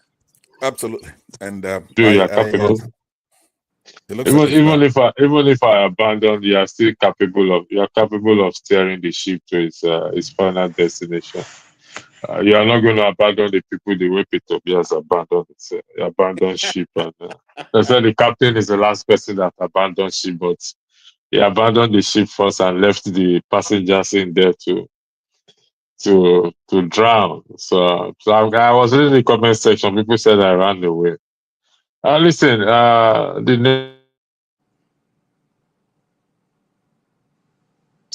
I know I hear Pastor talking about the authority. Like I said again, like like what they always say in my place, nothing will change until the people are ready. The authority to me is just one among many. By December now, by January now, you will hear the next person next looters that will come. That's your below there. Nothing will change. The people are never ready. We'll talk about it. So anyway, thank you for having. Okay, there's a show after this, so we're 3 hours back. So thank you, KJ. I appreciate it. Thank you so much. Yes, Pansa. All right, thank you very much. The first time I saw Tony on this platform, I was elated. I was very happy because he was really on point. He was making a lot of cogent points. But over the same week, our relationship on the program soured because I don't think he's all the way over on the people's side, right? I measure that. So I want to oblige him. I want to urge him to step over on the side because we're not fighting all the battles at once. There are certain things we want to accomplish. You cannot be creating a moral equivalence all the time, let's say between the government and the people, civilians, by saying things like, it's not only the government the government has a responsibility, but the people too.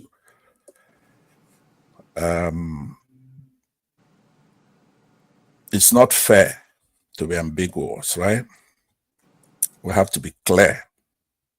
Else, people could just put something on you because you're not being clear in what you're doing, what you're saying. We have to get the country back into the hands of the people. The government, they're no good. They have the fiduciary responsibility, not the people. The people, they're people selling chewing stick, some people selling water, some people bankers. They're not into public or government or infrastructure stuff. So let's call a spade because I believe you're very smart and you're very knowledgeable. The history, you know a whole lot more. So you'll be a good catch for the people, which is to make yourself, declare yourself for the people. And then, of course, electricity, who also has the same problem. You heard what he said, P2B's ambassadorship. Now, you can make jokes all the time. That's okay with me. We could come out here and joke, but We don't have it like that. There's a lot of people watching here, and this is their source of the news. This is whatever it is. Obi did not abandon ship. We don't have anybody close to Obi. I'm not Obi's spokesman, but I'm saying that we all have to put our heads together. Choose the superlative of good, for example, right? Or if you have somebody else better, proffer. But there's no difference. There's no doubt that if Obi should get the helm of power, first of all, we're going to have due process for everything that we're doing. He's going to play it according to the Constitution. Somebody comes out insulting Obi. What they have on the floor, I have a lay here on my cap. What they have is going to be for that person. Look how stupid I am. Look at me. I'm a stupid guy. If you come here and you're talking about Obi in a negative way, you're just making a fool out of yourself. So that's why I would have to end it there, since we have another show coming. Professor Dencalo, it's a very good guest. It's a good actor. He and I tangled a little bit here the last time I was here, and we've been trying to solve our problems, right? So thank you very much for putting up with my always being negative or condescending when I come on a platform. The reason is just that you make me do it. If you do the right thing, I'm a jolly old guy who could stay here and shoot the breeze if we could get the country working. I'm a good guy. But if we don't have that, somebody's playing any games, like coming in here snidely talking about some of our best. So like Dele Farachimi and Showere, Peter Obi, all those kind of characters in the country, right? Now, I'm not gonna. You're gonna get it from me. There's just no doubt about that. No matter what happens. All right. Thank you very much. Thank you so much, brother. Yeah, thank you so much, Pansa. We appreciate your contribution all the time. You bring a lot of wealth of experience, even though some people may have a bit of an issue with, but it's okay.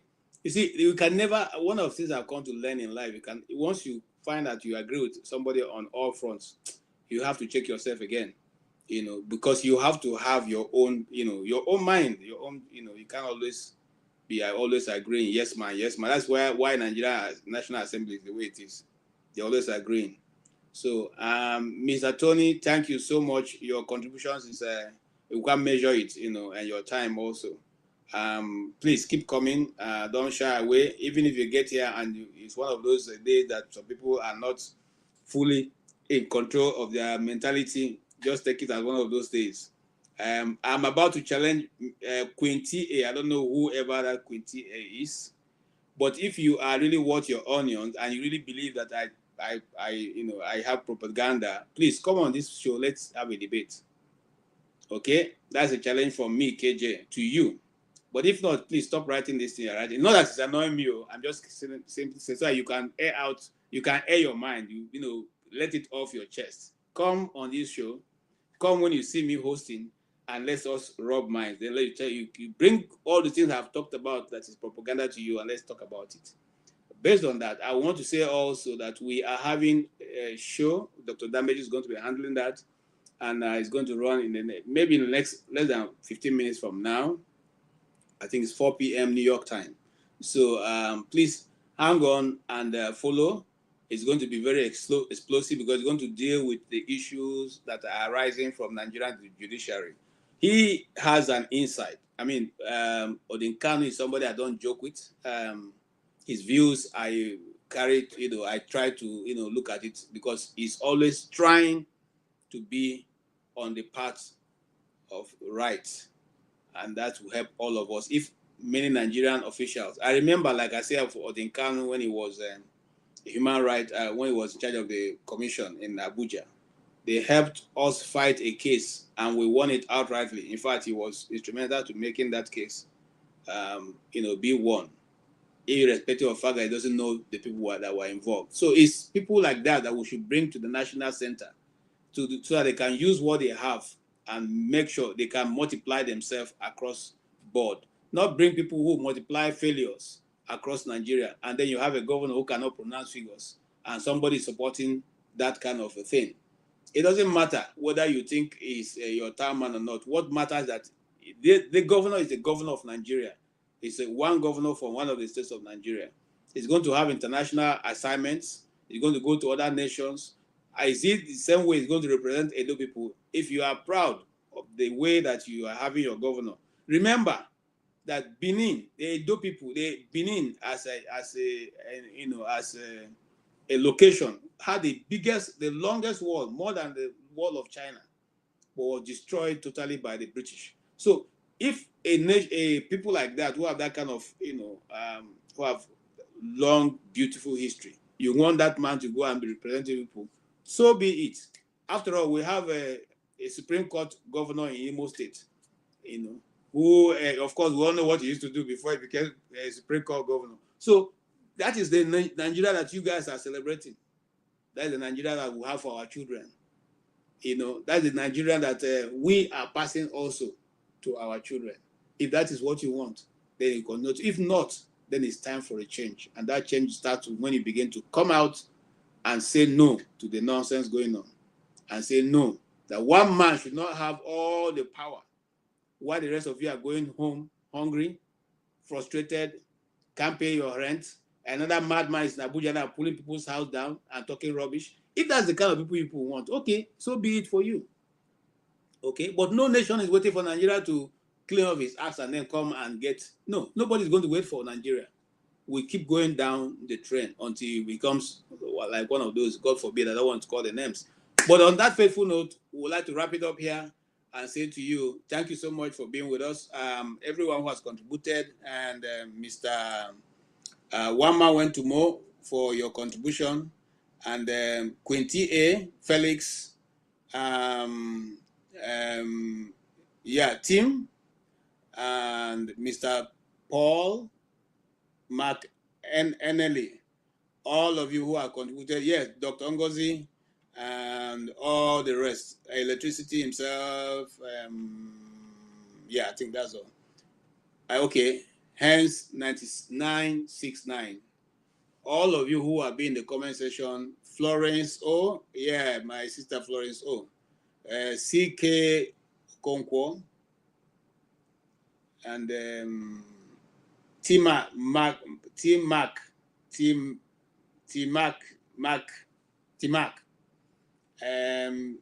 this one, DJ, I don't know how to pronounce that.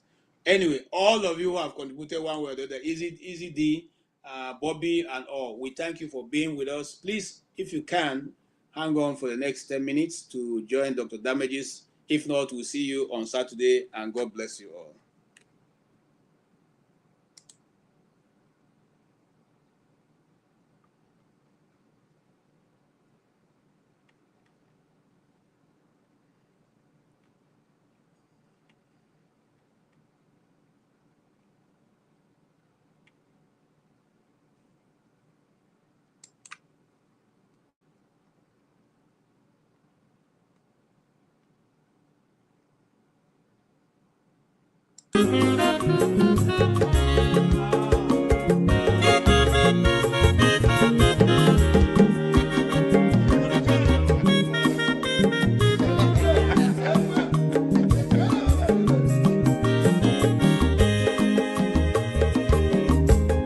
Onye ọma zoro obi o, akwa nwa zoro obi o, Max ịbịa bunyegokwanụ m n'ofu ube n'azụ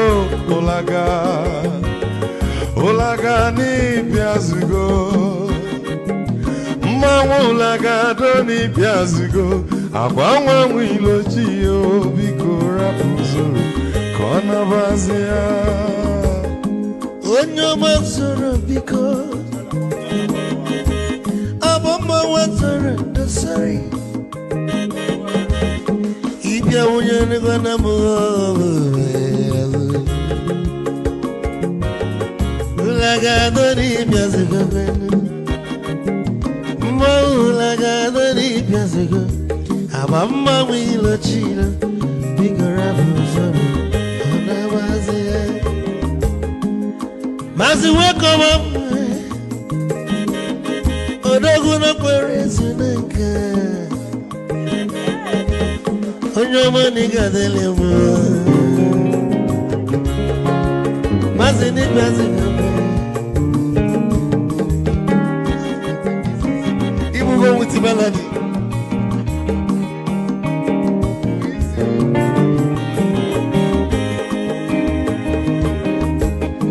Ikachugo wechofo Odogu na chala noka Ezi one them nigga delemo